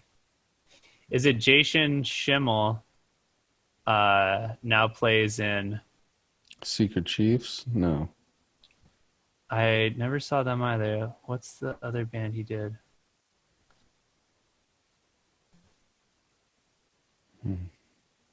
Atomic Ape. Oh yeah. And Orange Tulip Conspiracy also. But I mean, it's all about Buck Fever, Quadrupus. So he didn't play in Secret Chiefs 3? I thought he played with them for a little bit. No? And Secret Chiefs. There we go. Yep. Yeah. Yep. Just needed validation. So it's cool. All those dudes came out of the UC Santa Cruz program, and that's where my new job is. I'm gonna be a UC Santa Cruz guy. So. Oh yeah, nice. Is that like a recent thing? They're very special, dude. The Stratosphere is very special. This is the public announcement. Yeah, I'll be a lecturer at UCSC in this fall, but remotely. Dude. So I will be just doing it from here, but ideally in person as soon as everything's in person again. So that's kind of my my way back up. So yeah. Nice, dude. Congratulations. But not as a music, not in music or anything. It's in one of the freshman college classes there. But I'm super stoked to be back to Santa Cruz eventually. So nice, dude. Yeah. Where are you at right now? Oh, you guys are down in San Diego, right? I'm in Orange County in Irvine, and it's like 50 minutes from Oceanside. Yeah. So I cruise down. I take my kids down to Disneyland as much as I can, so I know Orange County. Hell yeah, dude. Yeah, but obviously can't take them now, you know. They're actually, I think they're trying to pressure them to open, but I don't know if they want to. It is open in some Yeah, capacity. I think like the downtown Disney area is but open all I ever see of it are like, dude, I'll never go back there unless I know that everything's just like back to the way it was before. I don't need to keep masks on my kids all day, you know. We'll just wait until everything's chill. Yeah. So like safe move. Yeah, dude. So what's up with the new music? We got some new stuff we're writing. Like new audio stuff, right? Yeah, let's do the shout out promo. What's in the works? Oh, we're just like, everyone's in, kind of like chilling at home right now. Yeah, so pretty good idea. A lot of time to write some stuff. Songs right now. We got like 5 or 6 new songs. So it's kind of cool. Like, so pretty close to we're just gonna keep going with it, and really excited, dude. We got like more announcements soon about other things. Other things that'll be coming soon. Yeah, it's funny. Funny in the sense that like 2020 has been so shitty for so many people, but like still good things can happen. And I actually I look at this year as like one of the more productive years for me when it comes to creating things. And so in that sense, that's kind of keeping me sane during the, rocky shit that's going on right now.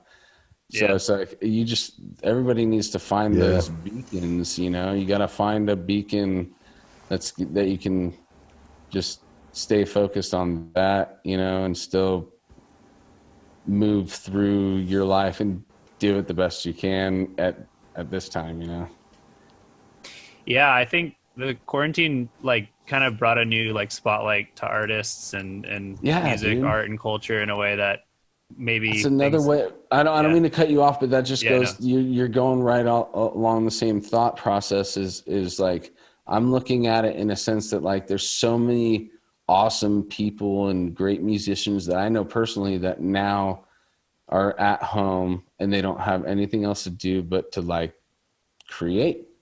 Yeah. So at the end of this haul, like we're gonna have such good music. Like, I mean, music's gonna keep coming out, but I'm just saying, like, at the end of this haul, we're gonna look back and be like, look at what was birthed out of that time of like turmoil, Yeah.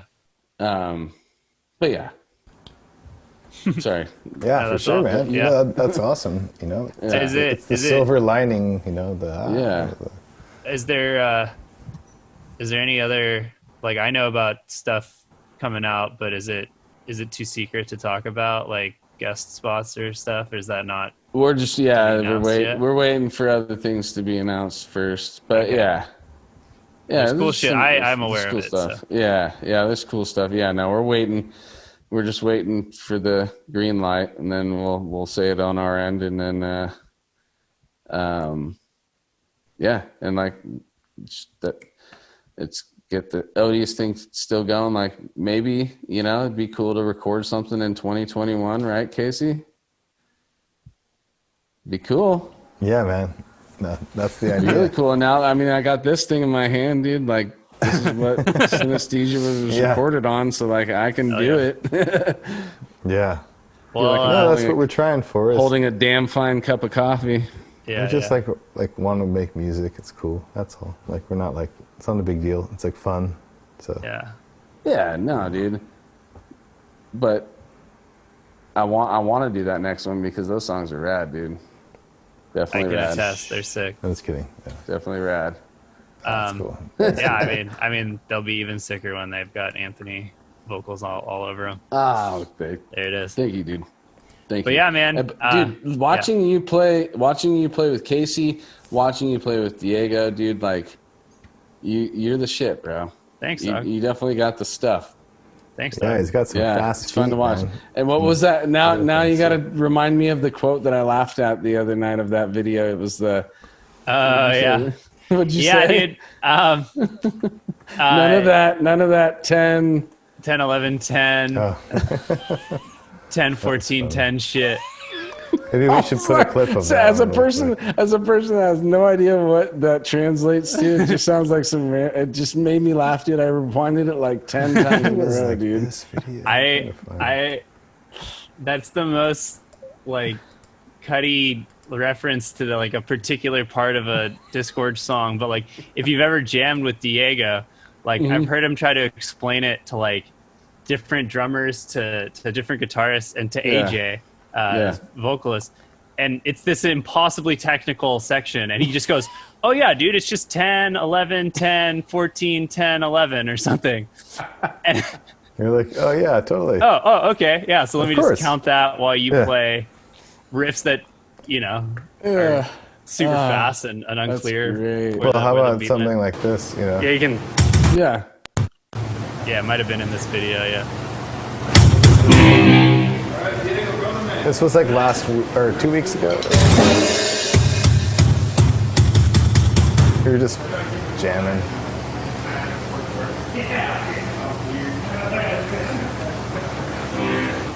None of that 10, 11, 10, 14, 10, 11, 10 shit.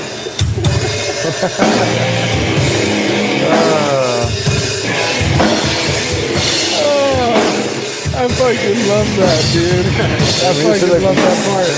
No, dude, that makes me fucking really laugh every time I hear it, dude.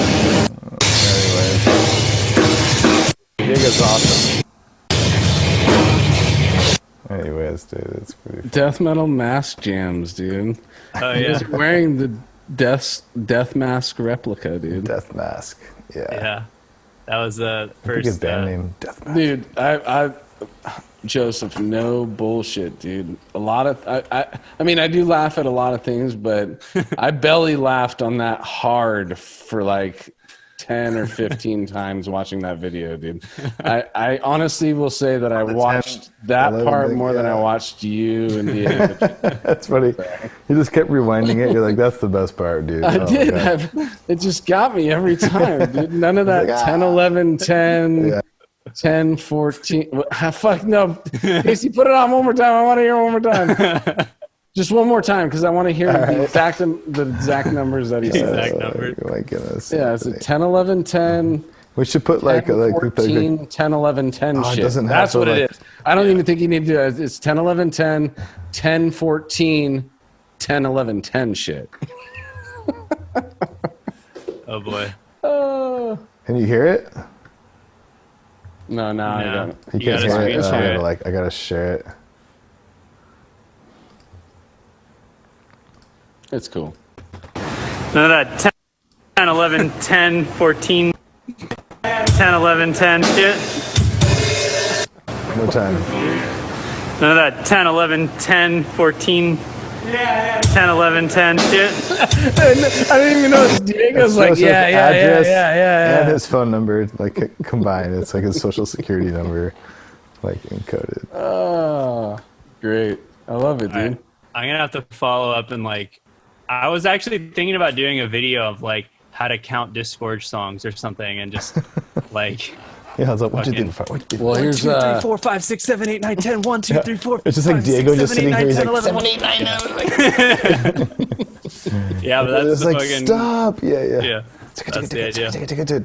No, but I heard you guys kind of like talking like the other day, and he was just like talking about some part that was like all about the feel of it. Like it just like kind of like slows down, like or like the tempo was like this floating kind of thing, you know? Mm-hmm. Yeah, I was like, damn, that's like abstract. It's not just like it's like 1, 2, 3, 4. It's like you have to like slow down and then get it, like all these like you know. Yeah, that's like that's cool. Decrepitated. Decrepitated, the new band, the new hit single.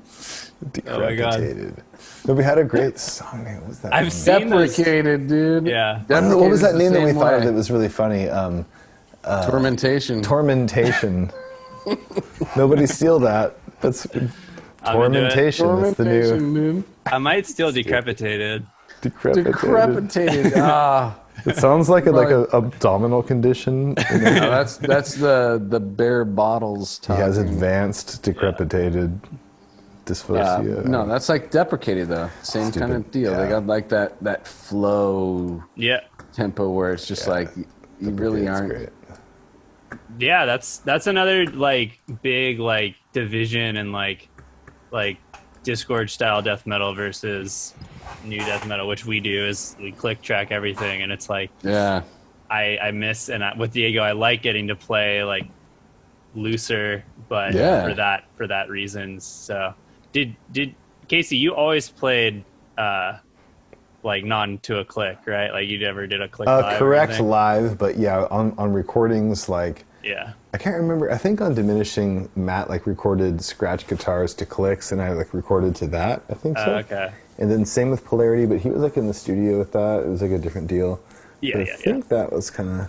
It's actually the best, I think, for the studio to have like scratch guitars along to just like some clicks. It's like the easiest to just But live, no, never. We never did that. But I know they did after me. I think like Samus was using clicks.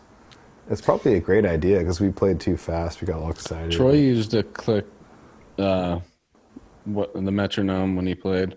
Mm-hmm. Like live? I'm pretty sure, yeah.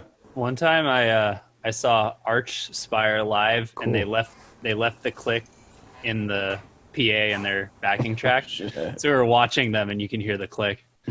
And I watched that just reminded me of something totally not. I mean, it's live music, but I watched a rapper perform over his CD.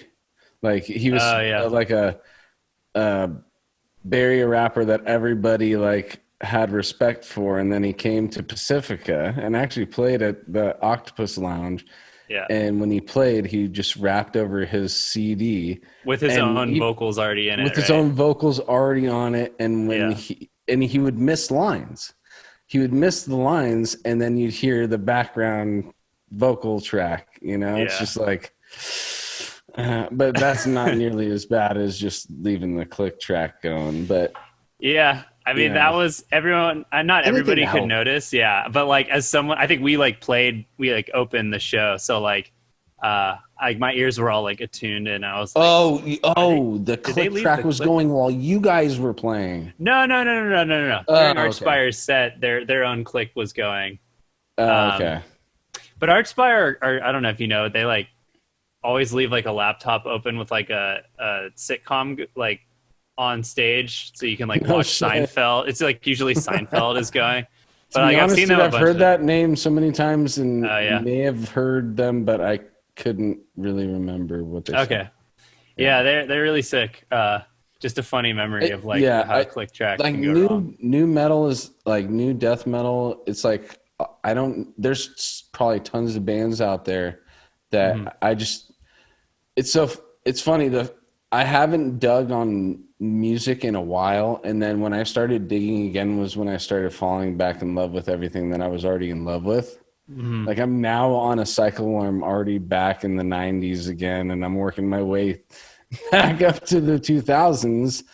And it's just like I think that's how everybody works. It's like what music really made an impact on you during a time of development in your life where it's very crucial for something like that. Okay, so if you had to pick one death metal album that is your favorite, just straight death metal album, what's the best number one album? Like if I'm going to take one album, oh man. Make it 5. Well, 5, sure. Even I don't even know if I could do 5. I can do that. All right, 3. I'm ready. Or 3, sure. I got it. I already got mine. I'm ready. Really? Yeah. Do you want to hear mine first? I guess I'm just too scattered. You can't do 2 from one band. It has to be 1 from each band. Well, obviously, because it just encompasses the other stuff. I mean, you don't want to take if you're gonna. All right, so you're saying take 5 albums to a desert island. 3 albums to a desert island. Like that's what I'm doing. 3 death metal, like the top death. Yeah, 3 death metal. Not like all the other. Yeah. Pierce from Within. Yeah. Of course.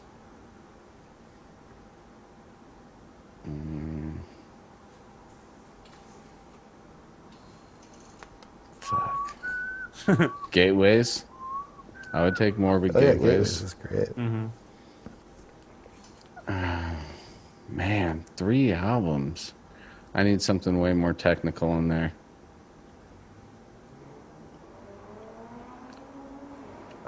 Fuck. Come back to me. Somebody else go. 21 Pilots? Oh, okay. Let me hear yours, Casey. And then it'll influence me, I'm sure. I mean, when I say these albums, I don't Sorry if necessarily... I'm chewing gum into the microphone. How dare you, dude? Come on. Nicotine gum. Our mass audiences are going to be super offended. Like when I say like a particular album, I don't mean like it's the only like the best of that band's. It's just like that's the album that's my favorite of that band. But I think those bands like belong on the top list, you know. And if you're going for just straight brutal death metal, like the best, I mean, for me, I really think, Pierce From Within is kind of a no-brainer. That's kind of number one. And that also that includes all of Suffo, of course. And then after that, I would say Conquering the Throne. Like, I think that album is one of the most important albums ever written. Can I guess your third? Go for it, dude.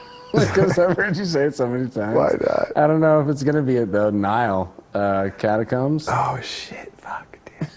God damn it. I was going to actually say Deed's Path of the Weakening.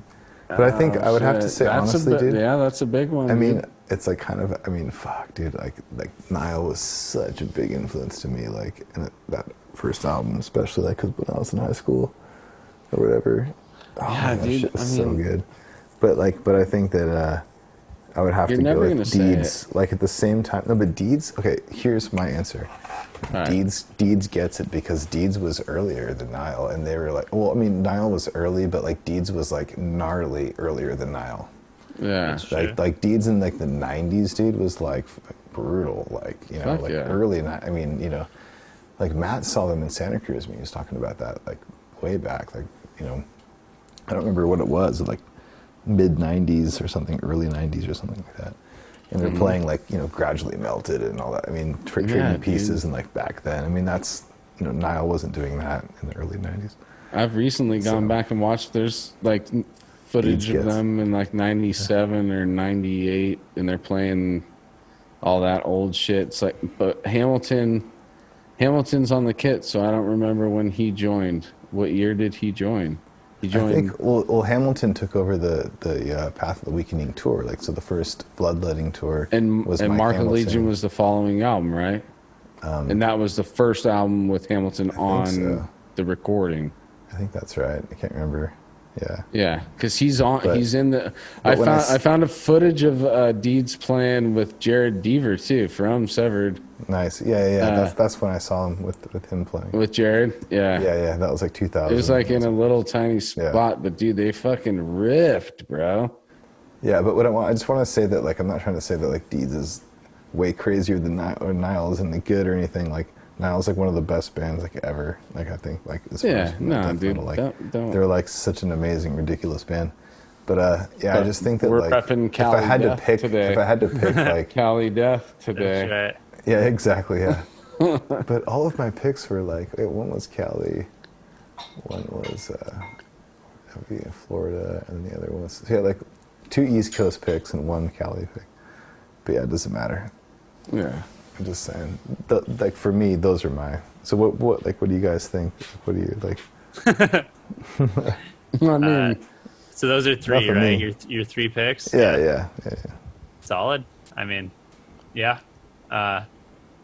I would agree with you on Cepho, and I mean, we've talked a lot about how that Hate Eternal album was one that you showed me back when I was your drum student, and you just like were like, check this out when you like went to the bathroom or whatever, and like came back and for the lesson, and I was just sitting there in your room like a high school student, and I mean, I was into some death metal already, but I was like, dude, like this is sick, and you came back, and I was like, yeah, this shit rips, and you're like, yeah, it is, and I'm like, well, teach me how to play Odious and Decrepitated. You're like, I gotta go take a leave. I'm gonna leave my students with some sick shit to just listen to until I come back. Yeah, exactly. And it was that Hate Eternal, Conquering the Throne, and I like knew Hate Eternal's like I Monarch album and King of All Kings. Yeah. but I didn't know Conquering yet. Oh, Like, dude, you started. I mean, I'm not saying that that's bad, but I'm just saying like that's so funny that yeah. your Hate Eternal, your first Hate Eternal experience was nothing compared to our first Hate Eternal experience. It was Because imagine what it would have been Whoa. like if Conquering was your first album to hear. But do you know about my first Hate Eternal experience, like live? You saw it live, yeah. That's what we were talking about earlier, dude. Seeing a band live, like experience a band live for the first time. Well, yeah, but okay. So let's check this. So, my first metal show, I was like my absolute first show, I was like what, like 16, I think, 17, something like that. I think it was maybe 17. And it was Cannibal Corpse at the Whiskey in LA, you know. It was like the Bloodthirst tour. It was like 2000 or whatever, you know. And it was like Hate Eternal opening for that, you know. And just like the craziest show. And I was like, just like, whoa, what am I seeing here? Like, what the fuck? And I like had never Almost been like you to a couldn't metal show. compute. Yeah, and like my friends took me, and we were having a great time. There was all these bands opening, like Diabolic and blah blah blah blah, all these bands I'd never heard of and stuff. And then like Hate Eternal went on. It was Derek Roddy on drums. Then, you know, of course Eric, and then you know, like the bassist, the pastor. Jared. Yeah, exactly. And, so fucking amazing, dude. It was like the craziest thing ever. I was just like, what the hell am I seeing? I was like right up front too. Just, like Derek Roddy just murdering, and it's just like all Conquering songs. Just like I had never even heard. This is way before I ever heard the album or knew anything about it, you know. And my friend like mistakenly told me it's like the guitarist from Suffocation and this and that, and I was like, oh, crazy, and I was like all confused, you know. But it was the drummer, or no, he said it was the drummer from Suffocation. It was actually, you know, obviously Cerrito on the album, but not live, you know. But like he was like, yeah, it's the drummer from it. So I just like kind of like I barely had started like listening to Suffo at that time, you know. And yeah, it was like so insane. I remember just being like blown away. And then of course Cannibal came on, and then it was like all the Gallery of Suicide, Blood, you know, Bloodthirst, all that. I was just like, what the fuck? This is insane. Like, so that like totally just sold me. And then after that, we soon went to the Bloodletting 1 show, which was, you know, Deeds of Flesh, like on the Path of the Weakening tour, you know, Disgorge with Matty Way on the, you know, Sheila Gutted tour, Cephalic Carnage on the Abnormalities tour, you know, fucking Mortal Decay, fucking all these bands, dude. It was so sick. And that's when I saw Diego like for the first time, like on stage. And later shows here, we're gonna interview Diego because he's our friend and we love him, and you know, get him on here. So what year was that? I mean, 2000. 2000. 20 years ago. Yeah. So Matty Way was on Vokes? Yeah, that was like and he did the whole intro, like the whole like, the whole Sheila Gutted one? Yeah, it was insane. We were just like, you know, 16, 17, just like, what the fuck? Like we were just like watching it, just like, yeah. And then like, we were like up front just rocking out. And that was at the Showcase Corona in Corona. I mean, the Showcase Theater in Corona, California. Yeah, exactly. So that was the old, dude. And then that's when we did those shows later with Deeds. Of course, we played there a bunch with Deeds and other bands, and that was a cool spot. Then it shut down for a while. I think it's back now, or well, I don't know about now because of you know. Showcase. Yeah. I think I heard it closed. Yeah, but then it like came back or something. Oh, really? I don't know. Who knows? I just thought I saw a thing and I was just like, oh, there goes another venue. Yeah. It says temporarily closed on Facebook, but yeah, probably. I mean, now. I mean, come on. But now it's saying some stuff says permanent. Yeah, I don't know. I never got to go. Yeah. Yeah, this is But I've seen a lot of good videos from that venue. Oh yeah, including Odious. Yeah, we had a good time. Like, remember up top? Yeah, you had all the merch the up bird's top. Nest. Yeah, that was. Yeah, exactly. The bird's nest, dude. The bird's nest. Yeah, that was backstage. You were just like a little loft in the corner of the building. Yeah, man, Eric was such a great dude. Yeah, dude, he helped us out a ton. I mean, dude, he took Odious out on that little mini tour as main support. That was a great fucking deal. Yeah, played that front room at Knitting Factory. It was fucking packed all the way to the back. Yeah, dude. Yeah. Deeds was a great band to see live too every night, dude. That was another thing too. It's like Deeds was one of those bands that like They didn't really fuck cool. up, you know. I think we saw them fuck it up was so once machine on tight, blood, dude. Oh, they were letting so it good. all had to do with the PA system. That was it, dude. Oh yeah, no, they're like so tight as a band. Yeah. You know, it's And crazy. I was on that tour. I was always excited to watch them. Yeah. For sure, dude. Oh, for sure. Yeah, it was like every night. It's like watch Deeds. Yeah, dude. I mean, what do you, as a kid Yeah. our age at that time, dude, we were 21, 22 years old. Like, Yep. Yeah. I remember the first shows we did with you at Brick by Brick, and you weren't even 21, so you had to like go outside and shit, like, right? I couldn't Yeah. I couldn't go inside. They let me come in to perform, and then they had to escort me off stage. Yeah. And I was like, "Fuck security!" Tough guy, Anthony. Go buy a T-shirt. Yeah. Anthony beat them all up at age 19. No, I didn't, dude. I went outside and I cried in the car until you guys came out. Exactly. That sounds about right. Yeah. No, I think I hung out with AJ, some other dudes from down there. They were hanging outside. Everybody was all the cigarette smokers. I'd wait for the cigarette smokers to come out and be like, hang out with them during their cigarettes. Or if somebody had some weed, I'd smoke. What was your favorite show on the Bloodletting tour? I think we tried to. Well, that was just kind of like Toronto. I mean, dude, New York City was pretty cool, dude. Where was that? It was at that crazy venue. Yeah, that was weird. I remember now. There was a few. I mean, it was weird, but all of them were weird. I mean, I guess maybe New York City was cool to me because it was also our off day the next day, and we got to experience. We went to Brooklyn and saw Dan's brother. Remember that and did all that. Yeah. Yeah. Well, cool. I think we stayed in Brooklyn a couple of nights. Yeah, that was stayed fun. in that house. It was like a 5-story house, but you have to walk through people's houses. Right. Like there was no elevator. It was just a stairway, and then you just get up to another flat, and then you're just like, "Hey, what's going on? How's that ramen? All right, keep going to the next one." Yeah. You know? That's funny, yeah. And his brother was on like the third or fourth one or something. Yeah, that was good times. We smoked some brown weed down by the river or something.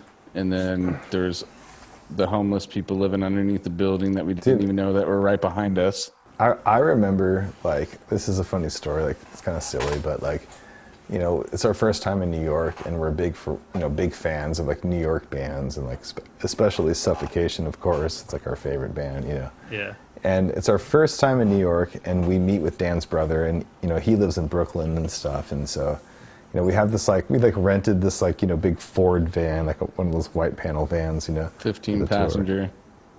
Exactly, yeah. And so, and then, like, we were like, oh, we don't want to drive through the city, like, very much. And Brandon, Dan's brother, was like, you know, he lives there. He's like, no, I got it, dude. And he's like, it's like Mr. Toad's Wild Ride, like, crazy through the city, you know, all this.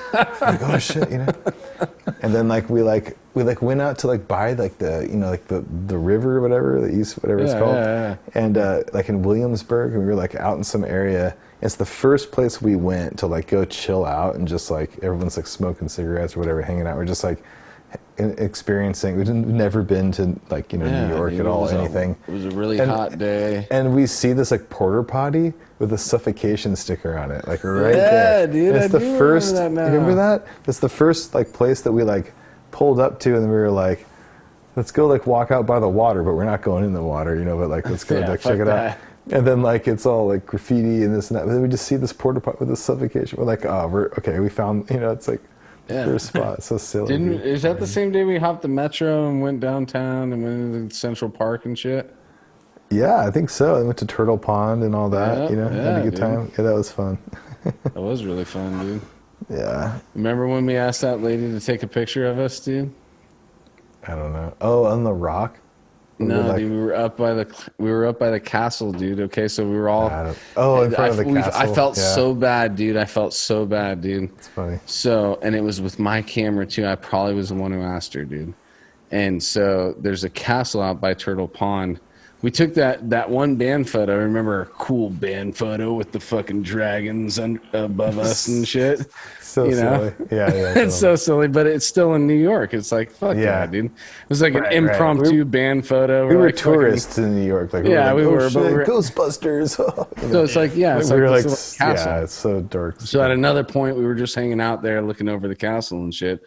And some lady walks by and I'm just like, hey, can you take a picture of us? And then she puts her hands out and she's got the deformed hands, dude.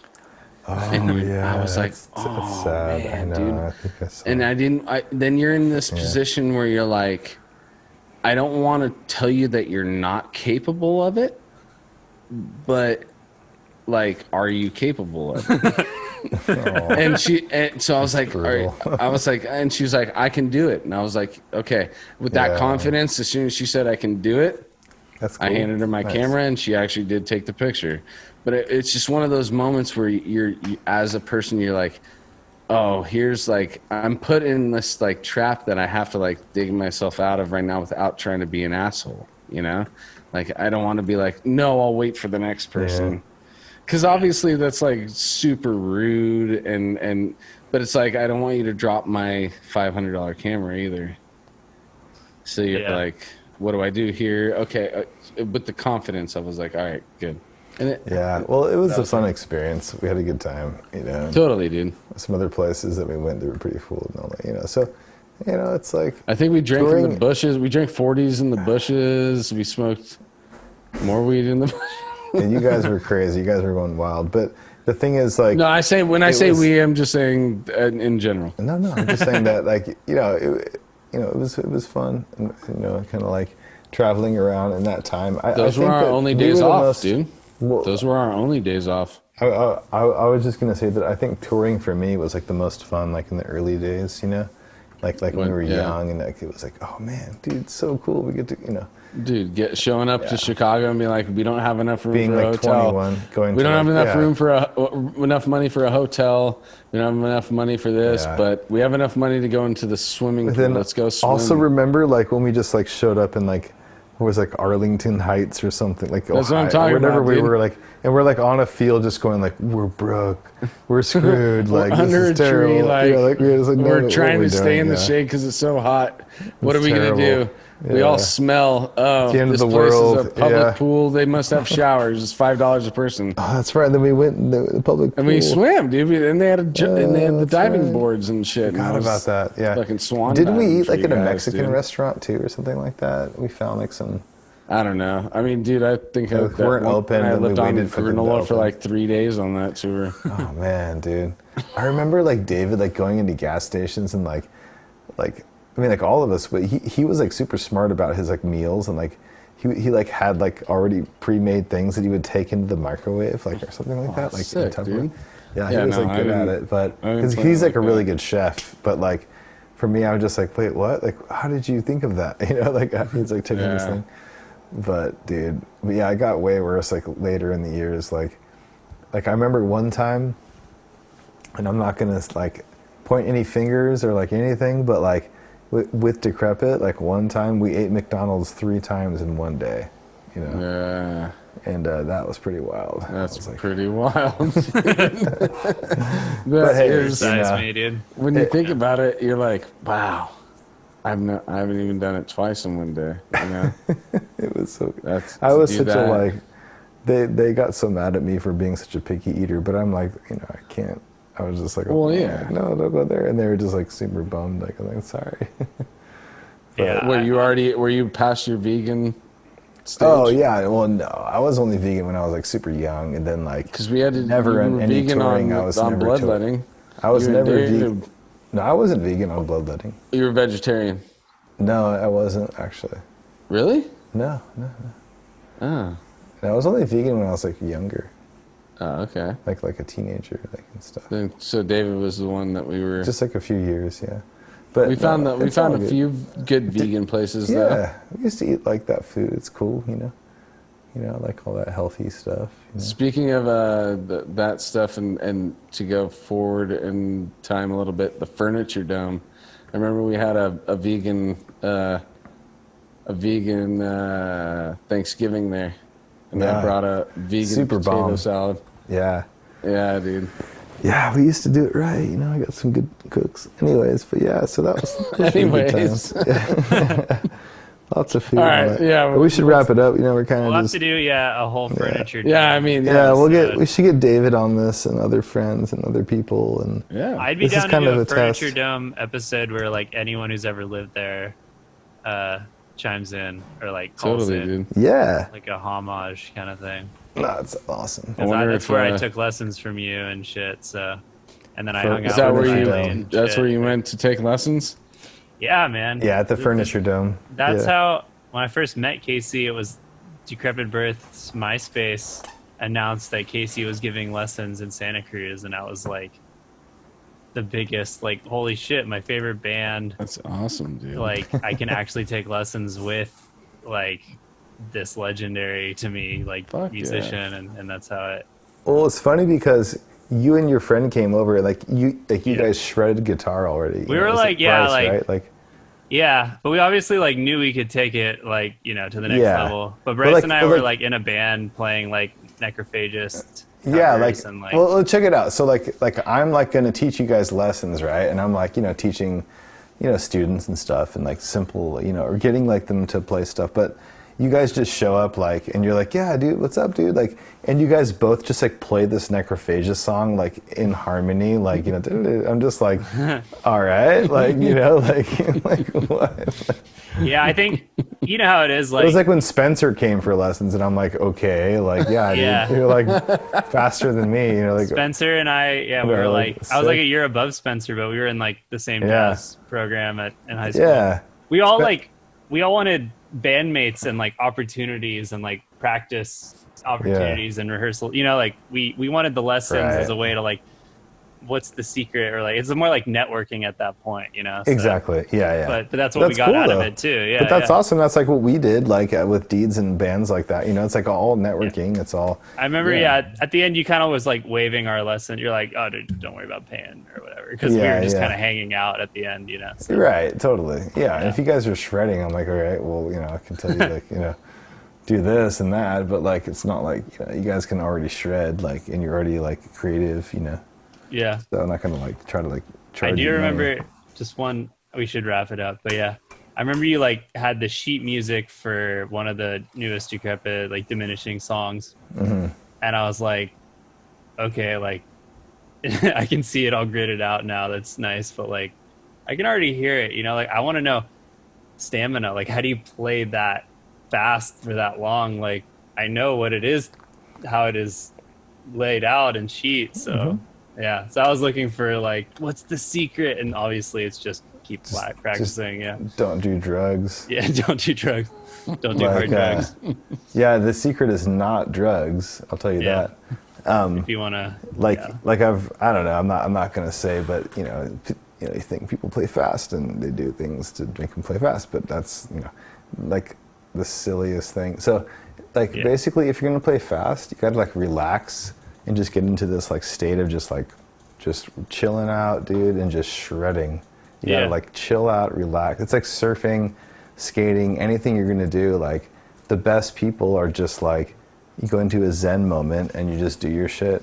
So I don't know. It's like you gotta have a flow, And I've always liked the Moeller method. So like you get like a bounce flow kind of thing going. yeah, But just you can't tense up. So the moment true. you're, I don't know. That's just my opinion.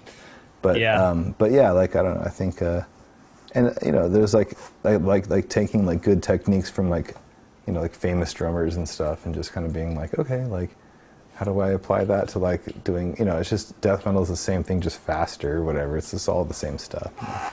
yeah. So. We should do what'd you say? What'd you call it? The Moeller technique? Muller. Yeah, Moeller. Yeah. So you use that when you play death metal as well? Yeah, for sure. Like any kind of motions, like it's basically like using your wrist, like getting 2 hits out of 1, But it's basically like it's like there's like a great video, like Drumeo. It's like that famous like drum channel. It's on YouTube now. It's like the biggest whatever. Oh wait, maybe I have seen. I've seen a few videos. Yeah, like if you, I don't want to put it on because of copyright or whatever, but it's like, there's like, it's called the most important drum technique in the world, and it's like this guy who like explains the Mueller method, and it's really good, you know. And then there's like this like old video, like the Jim Chapin video that like explains it, that I used to have on VHS, and every drum teacher I had gave me a copy of it or whatever, and like was always like talking about it, you know. But anyways, it's a way to play fast without tensing up. It's kind of like dribbling a basketball, or like kind of like having like, you know, the flow instead of like, you know, kind of just like forcing it, you know. Yeah, That's all it really is. Using physics to your advantage. Yeah, that's all. Yeah, or like biomechanics or whatever. Yeah. Yeah, man. We should do a whole other thing where we get into that. Well, yeah, dude. I'm down, topic. I'm definitely down to come back. Sick, Yeah. dude. Oh, totally, dude. Yeah, we should get other people on. Fun. I mean, I feel like I still just scratched the surface. There's plenty more stories in there. Yeah, dude. This was a blast. Yeah, dude. I had a good time. Fuck Yeah, totally, guys. Good times. All right, well, we'll see you next time, I guess. Yeah, Have a dude. good one. Let's do it again very, very soon. Awesome, Cheers, guys. guys. All right, All right, peace guys. out. Later. Later.